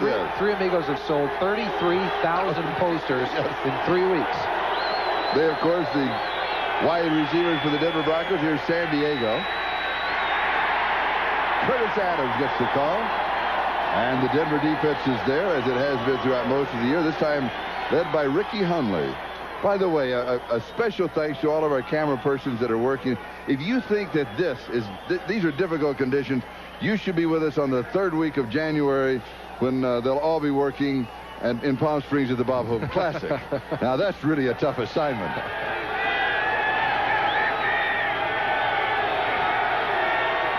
Second down and 9 at the 27-yard line. Just over 7 minutes left to go.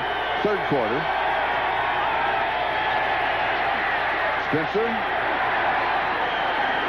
Chargers have had field position only one time. Are able to put together one drive. Still tied in the 3rd quarter. Chicago and the Raiders at 3-3. And a field goal attempt was no good by Vince Abbott.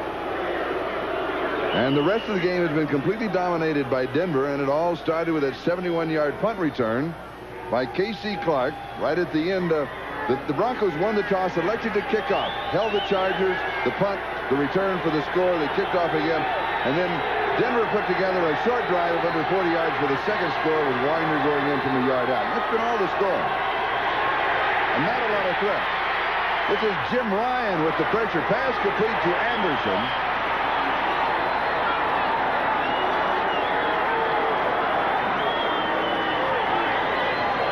And it will be close to the first down. He may be a little short of it. Freddie Gilbert, that's Jim Ryan, number 50, going in with the pressure. Now, take a look at the fumbler. He may have actually fumbled for the first down. It goes out of bounds forward just a yard. Now he's going to be just shy of it. It seemed the ball went out of bounds about a yard shy of the first down marker.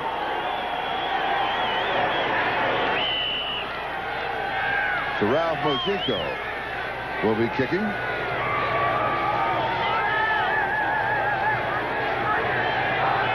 Pretty good average under these conditions. Another good kick. Clark from about the 17-yard line. He's to the 20, to the 30, and then bumped out of bounds. 44-yard punt, a 15-yard return. We've got a timeout, and Denver has the ball. And we know you're going to be hearing a lot about the best bowl. Well, the Fiesta Bowl is the best bowl. Jimmy and I are doing that one. That is if we can get there. That's right. I was scheduled to go tonight to Phoenix, and we're canceled because the airport here at Stapleton is closed until at least tomorrow morning, and so we're trying to get out. And on Tuesday night, we're going to co-host the big ball. If we can get there all right Tuesday night. Hopefully that we'll be there. And if not, go ahead with it, and we'll get there as soon as we can. That should be a great game. Really looking forward to that one.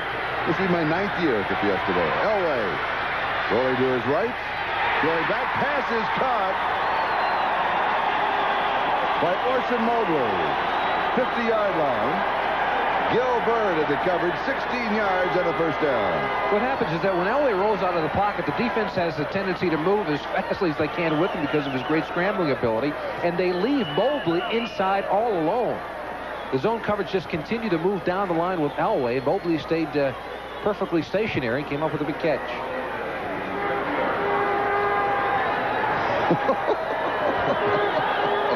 It takes all kinds to venture out in this weather. Elway. Incomplete to Mike Jackson. All of a sudden, I have a feeling that Denver has said the thing that we do best is Elway throws the ball. So let's go throw the ball for a while. Well, I think you've got to throw the ball somewhat under these conditions because you've got to go out and they may have to do it during the playoffs. That's one of the reasons they may be trying to do it. But you don't need a constant diet of it. They've gotten rid of the shotgun formation, which is a smart move because of the difficulty with the snap. But they've been throwing the football quite often. 16 passes under these conditions is quite a number. And again, if Denver wins, they have home field advantage throughout the playoffs. You wonder what kind of advantage that is in this kind of weather, but it still is. Winder carries, no gain, and you could say, of course, it should be an advantage for Denver. They practice in this weather. They don't practice in this weather. They have a big bubble. They go inside. It's nice and warm. Chip Banks with that last tackle. The Broncos have won 33 of their last 39 home games here at Mile High Stadium, and that is it. That's home field advantage. 3rd down and 10. The ball at the 50-yard line. 4:39 and counting time remaining. We're in the 3rd quarter, and Denver leads at 14-0. No scoring in the second half.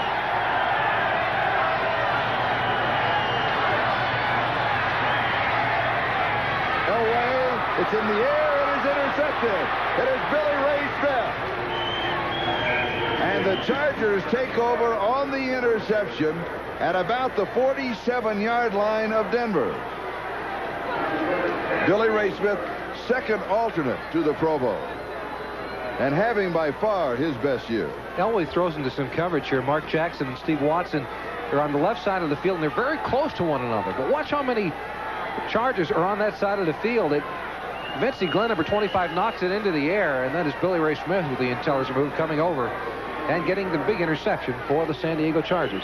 We'll be back in just a minute to Mile High Stadium, cold and wet.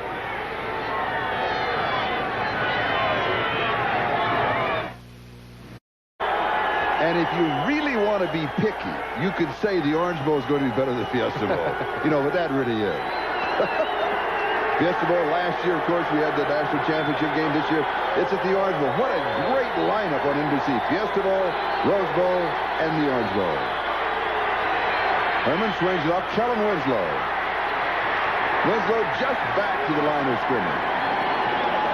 Greg Cragen and Mark Haynes make the tackle.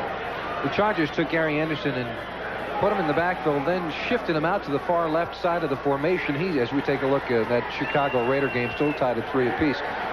One of the problems the Charger offense has had is that Gary Anderson is the only speed receiver they've gotten. They have no deep speed on the offensive side, and they try to shift him to different spots to make the defense react. That time didn't work. Perhaps the emergence of Jamie Holland can help solve that problem. Here's a blitz to the backside, and it's Mecklenburg. Denver's first sack. They're saying they have the ball. Now, this is not in the purview of the replay officials, a fumble that is caused by contact. And it will just go as a sack.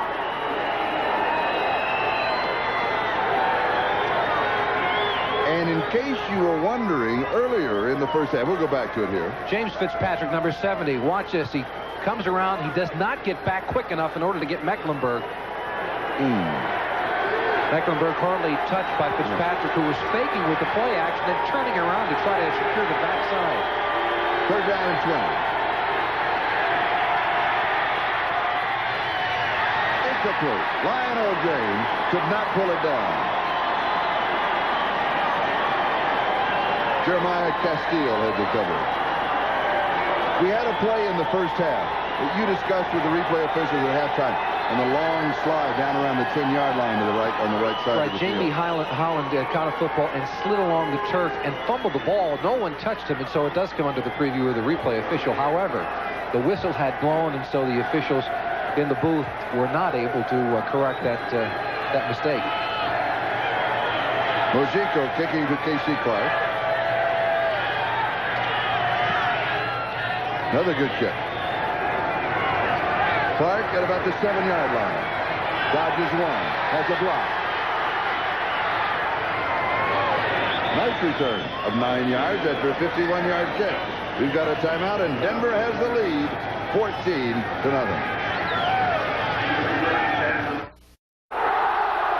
See, it's not always that. This is Jim Bragg. Wave your friend, Jim. Jim's inside the scoreboard, and little beknownst, he has a little fire, and he's been roasting marshmallows back in there, staying warm. Meanwhile, in other locations, the handheld on the sideline can get very difficult. Sammy Winder is the remaining back at the 22-yard line. Winder, the ball carrier.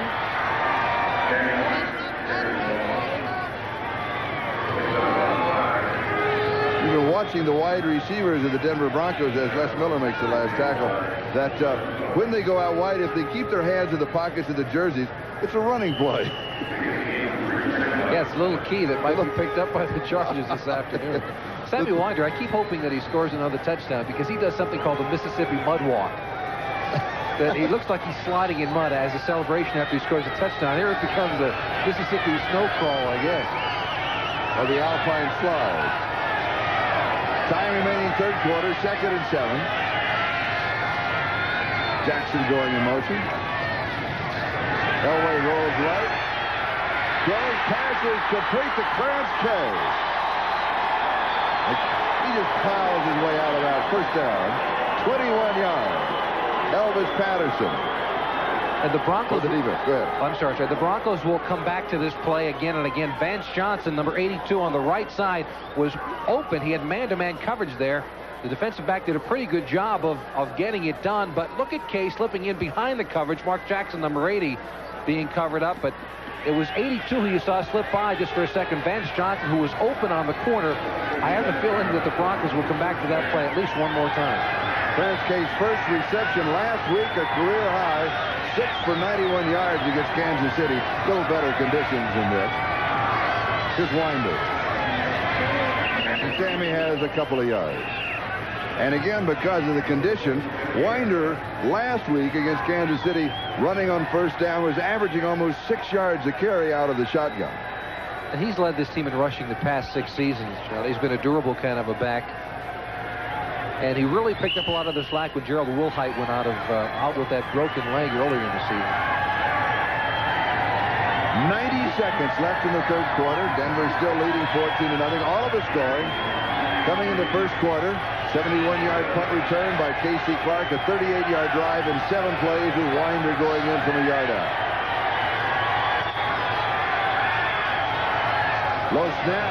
Little play action fake. Elway can run for it.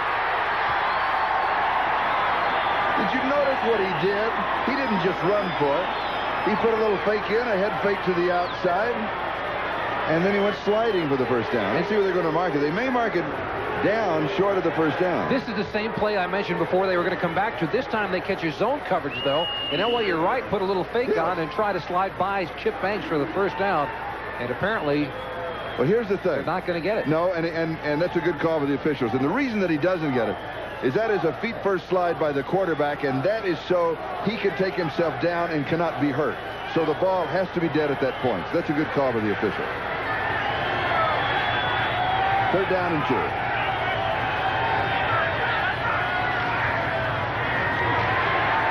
Winder spinning for the 1st down. David Brandon the rookie out of Memphis State, with a tackle.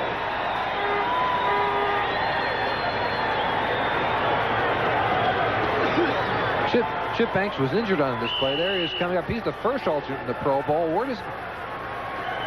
Looks like he just might have turned an ankle as he dives over John Elway. That's him there on the bench with Or he come down on the knee, just the way that it hit. We've got a timeout. It's the end of the third quarter. The score, Denver 14, San Diego nothing. Back after these messages from your local station. In case you just joined us, the wind chill factor is, are they kidding? Is it 24 below zero? Temperature is 16 degrees. 4 inches of snow have fallen, 3 to 6 more expected. And that's today, fall today, because overnight, in the last... Hello, my dear. May I keep you warm? May I take you out of the snow? Would you come to the fireplace? Let us not ski any longer. It is cold. Matteo coming in motion is Sammy Winder. Hearty group of fans here at Mile High Stadium, though, that have stayed. Mark Jackson, he's been suffering from the flu during the week. He was sent home from a practice on Wednesday afternoon. After this contest, Charlie, he's going to be a lot sicker than that, isn't he? Actually, it'll probably be the best thing in the world. Sometimes when you have a flu or a cold or that type of thing, and you play and you exercise, go roll around in the snow. For 3.5 hours. You know, and that's another old wives' story. Two men moving, first down. Like cayenne pepper in the shoes. Cayenne pepper in the shoes, yes. And he'll be healthy tomorrow. Chip Banks looks like he's healthy right now, walking around the sidelines. He went out with that injured leg. No, but they'd send him home from practice in the bubble. Looks like they'd send him home from this. It's raining too. No, you got to snore. You got to go. First and 15. Jackson in motion. Elway's going to throw. Same play. Back over the middle. And it's caught by Mobley. 20 yards. And Elway gunned the ball in these conditions. A little play action fake. They try to roll it to the right side. He's trying to hit Natil once again along the sideline, but he comes back. Mobley's actually the tight end to the backside of Elway, but he knew he had him coming back there, and you're right. He gunned it downfield. Mobley limps off just a little. Oh, that's a great pass. I think some of, the injury to Banks, the injury to Mobley, it seems when they hit the ground, this turf is starting to freeze. As we said earlier, it's heated, but they've got to turn off those heaters before the contest, and it's starting to freeze. That may be some of the bumps and bruises that's coming up now. And Bobby Mitchell, the H-back, is the wide receiver on the far side. Here comes Winder for about 9 yards.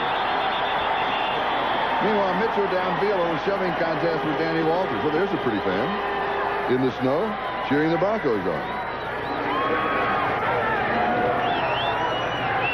Are you having the party after the game tonight at the hotel, or you going to pick up the tab for that, Mr. Cefalo? Oh, of course. I can invite all our friends. I'm going to thaw out first. That's right. Well, that's going to take a long time, too.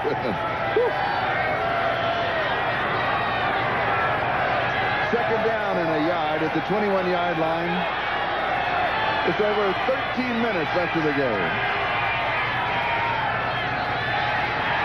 Winder. First down. Thomas Benson with the tackle. Bobby Mitchell, number 46, playing the part of the H-back. Watch him come back in motion and get a block, a double team on 78 Ian. He's working with Freeman, the center. And that's what opened up the hole for Sammy Winder, number 23, to sneak through. It's always tough for a nose tackle in this league because if you're going to run the ball against the 3-4, you've got to be able to block the nose. That's really why the H-back was invented. They can have him come inside and crack back double team on the nose tackle. Winder, the remaining back. First down. He's been carrying on almost every first down. He does it again. This time the Chargers are waiting. That is Gary Plummer. Wraps him up, and then Chip Banks with an assist is back in the ballgame. Maybe a couple of yards. And Plummer is holding his ankle. I think you're right. I think the ground is now frozen.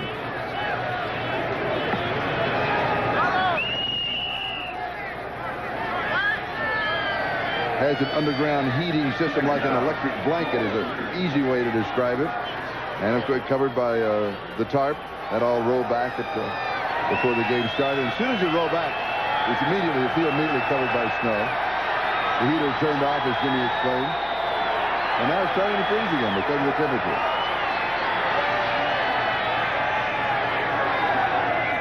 Winder. Gets to the outside.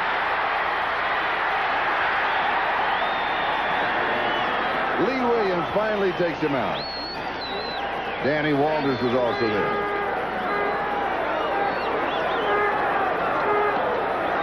Today's game is the property of the National Football League, the Denver Broncos, the San Diego Chargers, all rights reserved.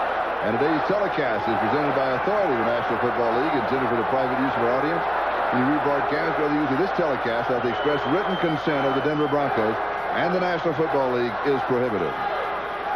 Third down and 3 at the 8-yard line. Bodie is back with Elway in the shotgun. McKeel in motion.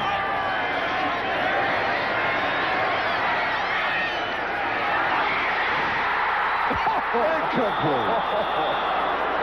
Clarence Kay almost.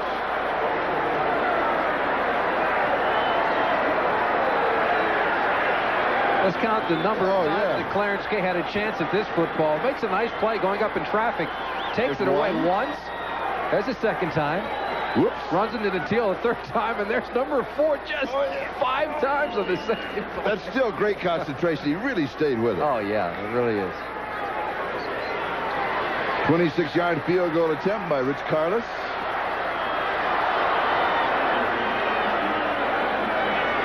Keith Bishop will be snapping. And Gary Kubiak is the holder.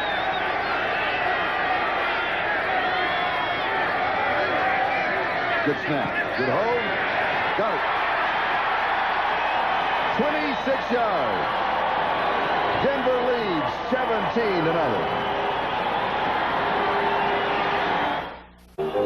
This is Charlie Jones, Jimmy Cefalo, Mile High Stadium in Denver with 11 minutes and 10 seconds left to go in the ball game.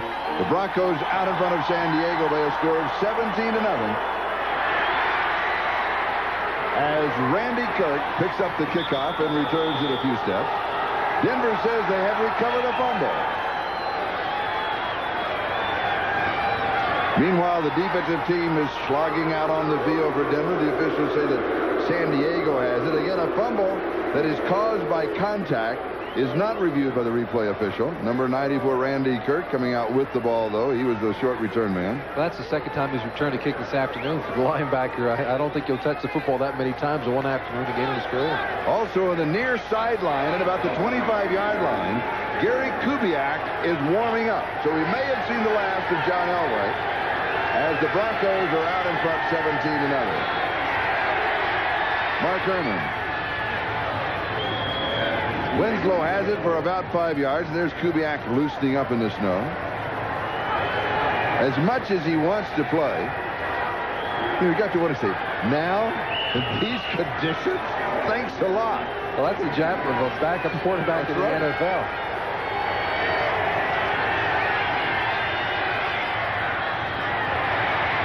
Barry Redden. And Steve Wilson makes the tackle.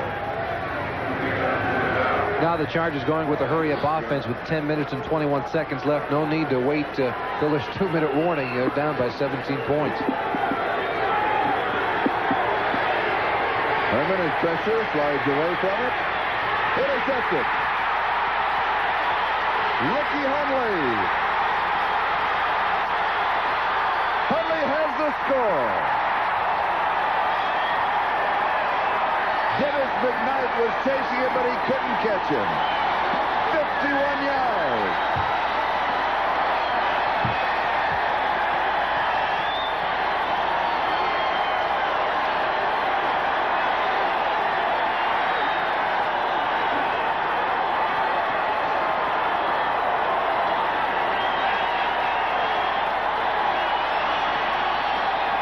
You also have to give credit to Greg Cragen on the play. Number 71 was sneaking in to try to grab a hold of Mark Herman on the contest. But Ricky Hundley, as maligned as he's been all season long, they need him through the playoffs. He's been performing better. That's a big plus for the Denver staff and for the fans here. They're going to need him for the playoffs. And Karlis will attempt the point after.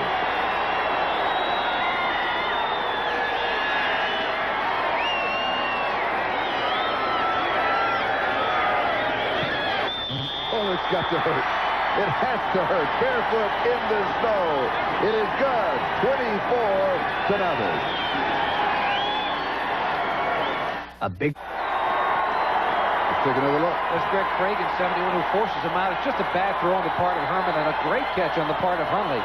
Then he does his job. Herman with not a very good effort to try to bring him down. He outruns McKnight to the end zone. Ricky Hundley from Petersburg, Virginia. Now, that high school, that's a $100 fine, by the way, for him throwing the football out. He's from Petersburg, Virginia. That high school has retired 2 numbers. Ricky Hundley's and Moses Malone's. That's the kind of player he is. Jamie Holland on the return. Oh, it takes all kinds to celebrate the holidays. Bruce Klostrom made the tackle.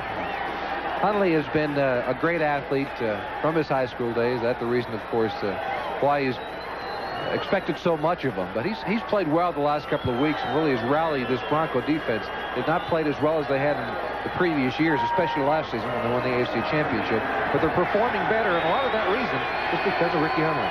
Here's the time remaining in the game. 9:51. Denver leads it 24-0.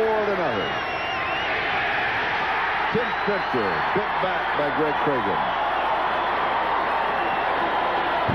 Not the kind of weather that you can make a comeback in, so it looks as if the Chargers will go from 8-1 to 8-7, losing their last 6 in a row. Meanwhile, the Denver Broncos in the Super Bowl last year, the division champions with home field advantage, it puts them in the driver's seat to get to back-to-back Super Bowls, which is very difficult to do. Here's Herman. They may have... No, they still 19 seconds on the clock. There was some kind of contact, and the play stopped before the snap. Possibly motion. Yes, it'll be motion by the offense.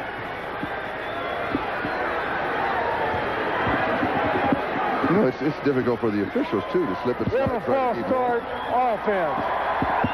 2nd down. Fred Wyatt. False start offense. Let's keep it moving. Let's keep it moving. And Don Masick, the offensive center, in his 12th year for San Diego. 2nd and 20.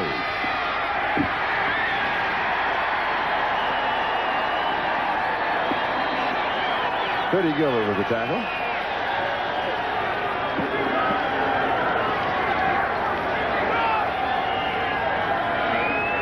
Third down and 19.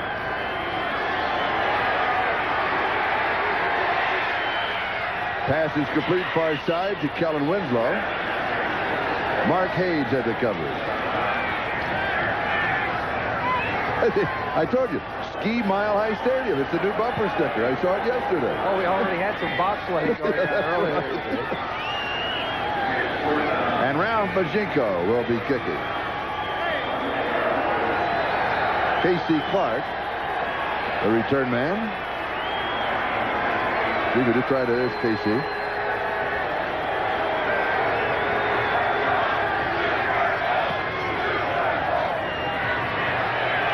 '23-yard line to the 30.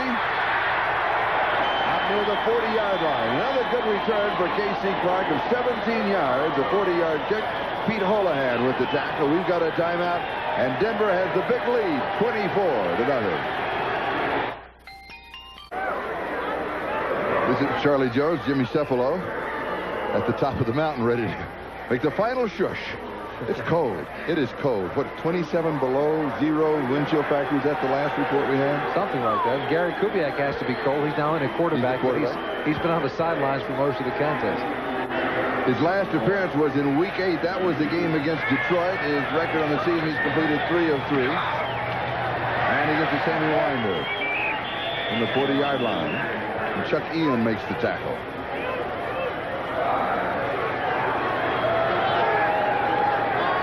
And so the Denver Broncos, champions in the West, and also home field advantage throughout the playoffs, as long as they remain in the playoffs. And they will have a week off. The wild card will be Seattle at Houston next weekend. And then the divisional championships here. And in 3 weeks, the championship game.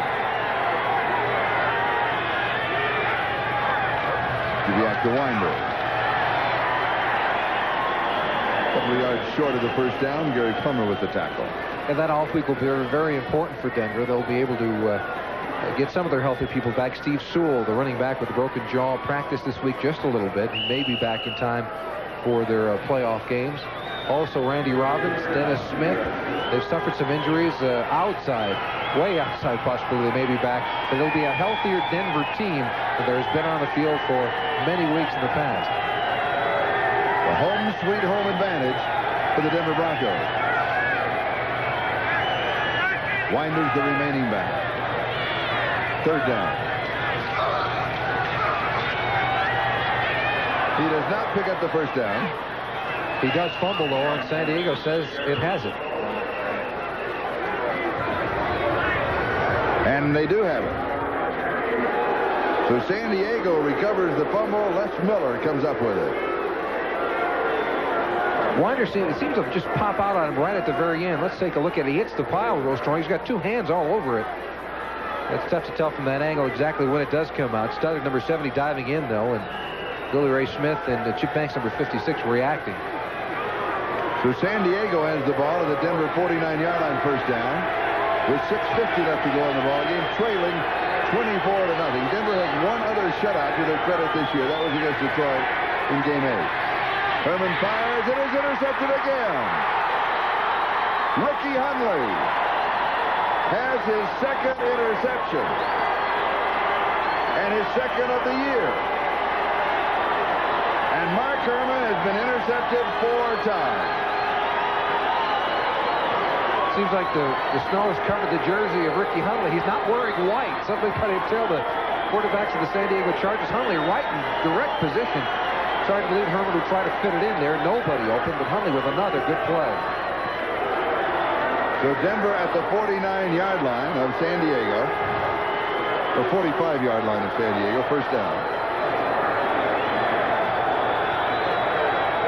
6:40, time remaining.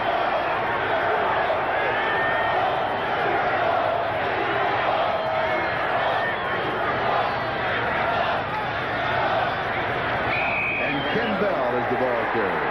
Who would have thought if the flag is down, who would have thought at the beginning of this season that Indianapolis would be champions of the East? 69. That's a frustration foul on Les Miller. And then Houston would be in the playoffs. Cleveland, you felt, would make it. Denver and Seattle. I mean, those were teams that were within everybody's choice. The helmet coming in. Yeah. Number 69 was spearing Les Miller. Yeah, good call by the official there. That's a dangerous way to play football for both parties. Yes. Both for this person spearing and, of course, the one being hit by that helmet. That's really a weapon right there. You're right about the playoffs, though, Charlie. Indianapolis in the playoffs, who would have thought that? They went 0-13 a year ago before they began to turn things around. Ron Meyer turned it around. He certainly did. In one quick year, he goes from 0-13 when he took over the club to the AFC Championship.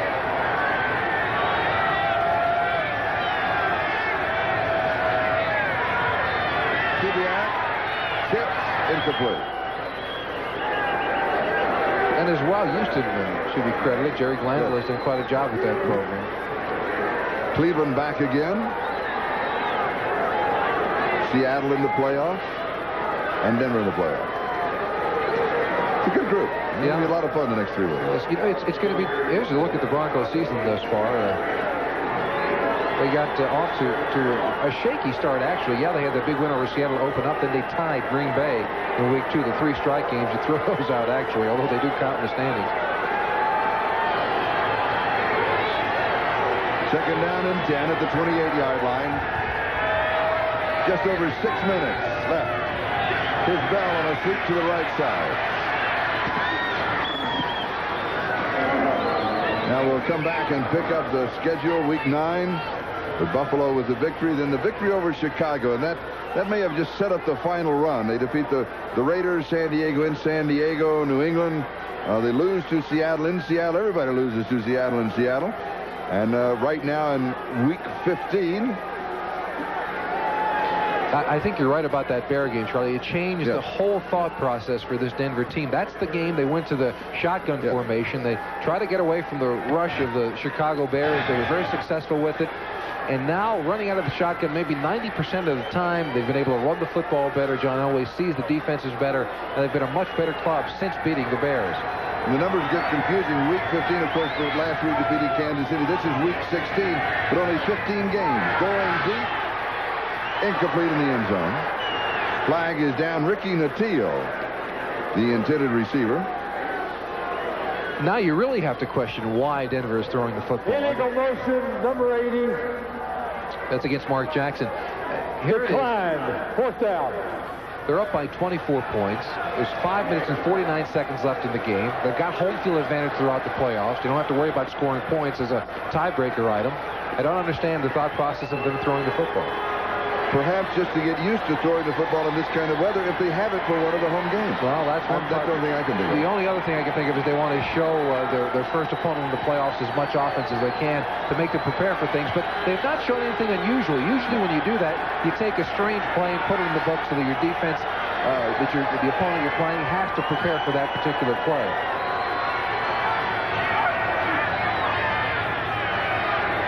Kubiak, the quarterback, over the middle. It is intercepted. Billy Ray Smith has his second interception of the ball game, and 5 on the year. Ken Lanier is the man who stopped it for the Denver Broncos. It also, the other possibility is that they want to get Kubiak some work in case of an injury to Elway. But here again, difficult throwing in these conditions. I mentioned Herman before, throwing into an area where there was no receiver open. Sometimes it's trying to set your feet, and that's a lot of it. The ball is a little slippery out there. Those are all the excuses those quarterbacks will give their offensive coordinators come Tuesday morning. Denver 24, San Diego nothing. 5:41 left. San Diego with the ball. Mike Vlasic is now the quarterback for San Diego. This is his first appearance. And he bobbles the snap, and he picks it up. And he's got time. He got time to burn. And he unloads deep, and it is incomplete. Whoa. He was going to West Chandler. I'll tell you something he found out about that young man. He's got quite an arm. This is the number 4 draft choice from Iowa, 6'3", 206 pounds. He does. He really does. San Diego season. After losing early on to Kansas City on a kickoff return late in the contest by Paul Palmer, they went on that incredible streak, winning 8 straight, including 3 strike games. But then the slide began to go on for the San Diego Chargers.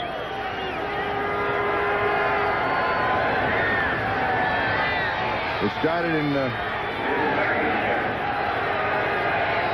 after the Raiders game. Raiders 14, San Diego 3.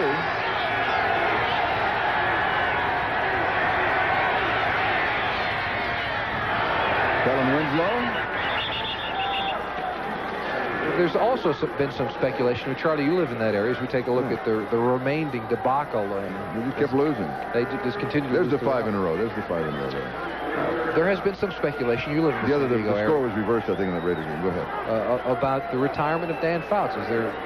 What's the feeling in San Diego? Is he going to retire? I know Dan's watching. He's warm as toast in his home in Rancho Santa Fe, getting ready to invite me as a guest to play at his club.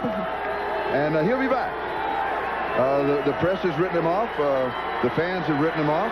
And everybody's written Dan Fouts off except the key man, and that's Dan himself. I think he'll be back next year. Vlasic in grasp and control of Rulon Jones. His first sack of the ballgame. And his 7th of the year. One of the reasons that Rulon Jones did not make the Pro Bowl this season, that many thought he should have, was because his sacks were down. He just had, as you say, 6 coming into this contest, but Rulon Jones has been playing the run much better the past few weeks. He's always a tough force to deal with, especially when they line up on the same side of the field with Mecklenburg. You can't double-team Rulon Jones or Mecklenburg, and they both deserve double coverage. Tony Lilly with the return. Pete Holohan was there, a 40-yard kick, a couple of yards on the return. No, I think that Dan will be back. There is one other possibility, and that is the possibility that Dan himself may decide that he wants to retire. Well, I would think that'd be the only way it would happen. Oh, yes, it will be. But it's going to be his decision. He's not going to be forced in by the fans or by the media or by any television announcer. He's going to decide, let the rotator cuff heal, go through the off season, see how he feels, what he wants to do. He's such a great competitor and a great leader that that it is a possibility that he won't be back, but a strong possibility that he will be. It's funny, in reading all of the press clippings that we are sent in preparation for football games, early in the year when we did San Diego games, when they were on that 8-game winning streak, they couldn't say enough good things about Dan Fouts. That's right, yes. And now with a 6-game losing streak, now they're talking about his retirement. Oh, yes, how quickly they forget. Yes. Why don't you run through the early scores for us? Houston, with that win, clinches a spot in the playoffs as the wild cards. Indianapolis 24-6 over Tampa Bay, the Eastern champions. And Seattle losing, they lost an opportunity to win a divisional championship. It was a moot point, however, because Denver winning here this afternoon. The Giants over the Jets. Dallas knocking St. Louis out of the playoffs. With Philadelphia by 10 over Buffalo. Well done. Well, you do that every morning on NBC News at sunrise. At 6 a.m. It's easier in the afternoon than the morning, isn't it? Sure, I'm awake at this time. Lang carries a couple more scores. And here's Jim. New Orleans come back over Green Bay this afternoon. A big win for them because they are in the playoffs, of course, but can win the division championship and get home field throughout the playoffs if San Francisco does lose later this evening to the Rams. And Atlanta looks like they're going to get the first choice in the upcoming draft. They're beaten this afternoon. Chicago up on top of the Raiders 6-3. What an exciting contest as far as great for field goal kickers. Huh? Yes, yes. And what about New Orleans? Who would have thought a year ago that New Orleans would finish a season, have a season like this and be in the playoffs?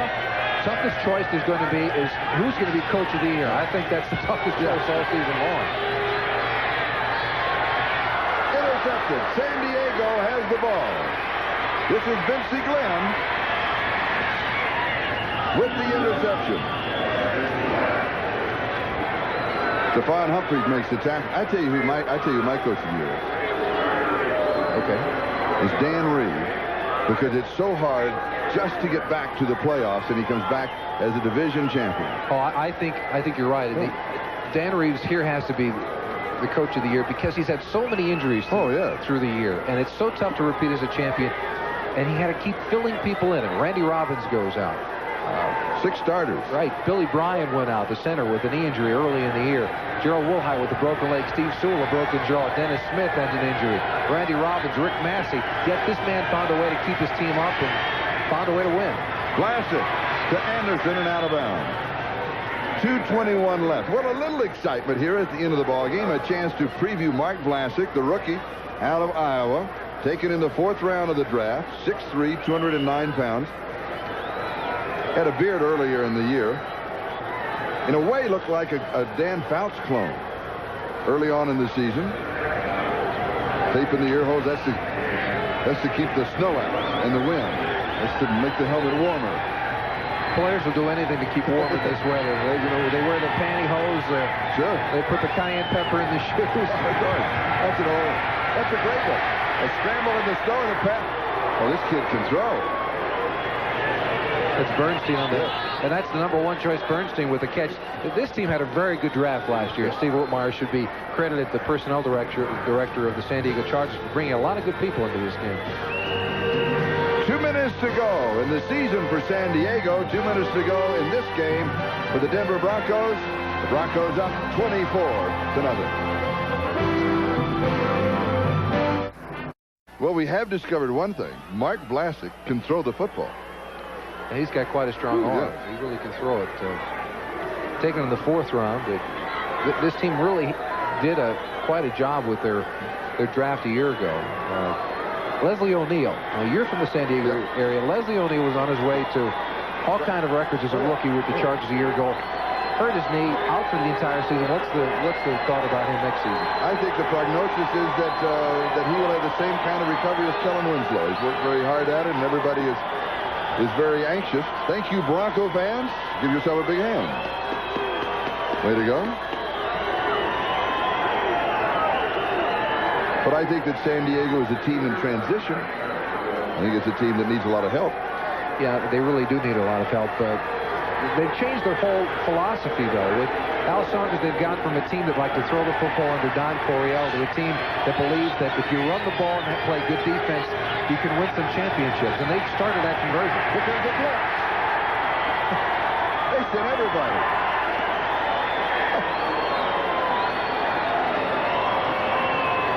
That was a real welcome to the National Football League. It really is. Tony Lilly, number 22, coming in. Rulon Jones is on his way, but it's Lilly, really, that knocks Vlasic down. But he'll remember this, you know. And Jim Ryan was coming. They were sitting everybody. He'll remember this. The time I was sacked in the snowstorm. Oh, yeah. At Mile High Stadium. And we'll remember talking about it. And Denver, what Denver needs to get some people healthy. And possibly a big running back, a big fullback type. There's some question, Charlie, whether or not a great running back can play in the same backfield with a great quarterback. Oh, there's a pass. Oh, tipped and intercepted. It's Harden with his second interception of the ball game.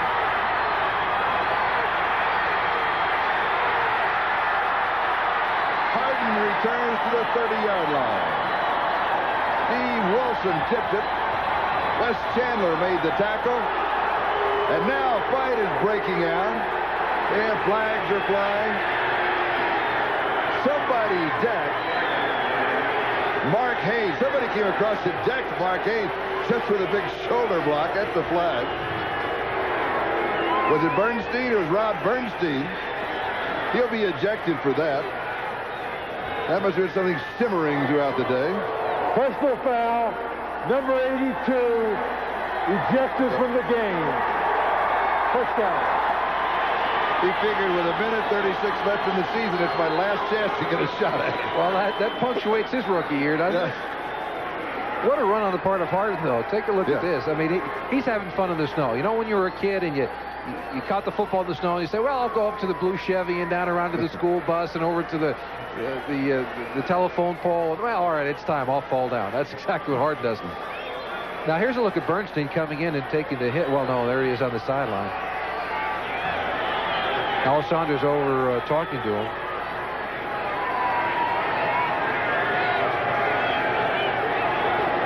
And we have 1:36 left.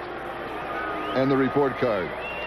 Elway 7 of 20, 98 yards and interception. He breaks his string. He had 9 games with a touchdown. Winder rushes for 70 yards in the snow. The 71-yard punt return for the touchdown by Clark. Hundley with 2 interceptions and 1 for the touchdown. And Harden with a pair of interceptions.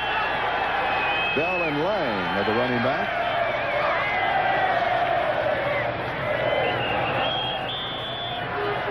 And it continues to snow. Herman, 13 of 23, 121 yards, 4 interceptions.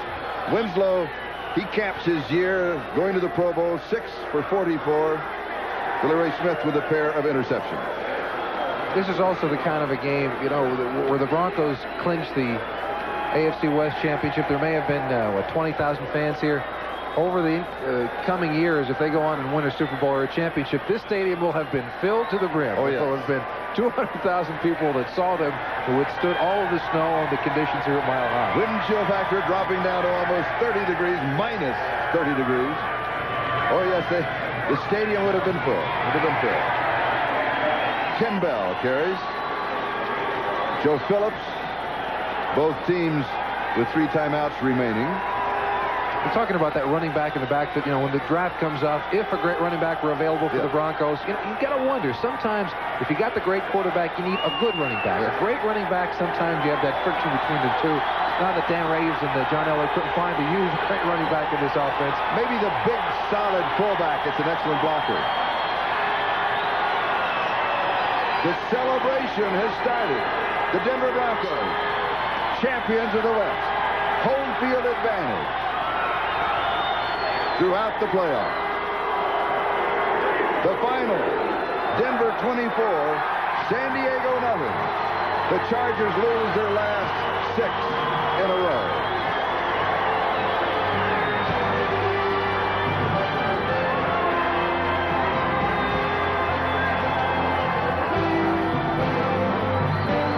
Congratulations all around in the snow in Denver, where it's cold.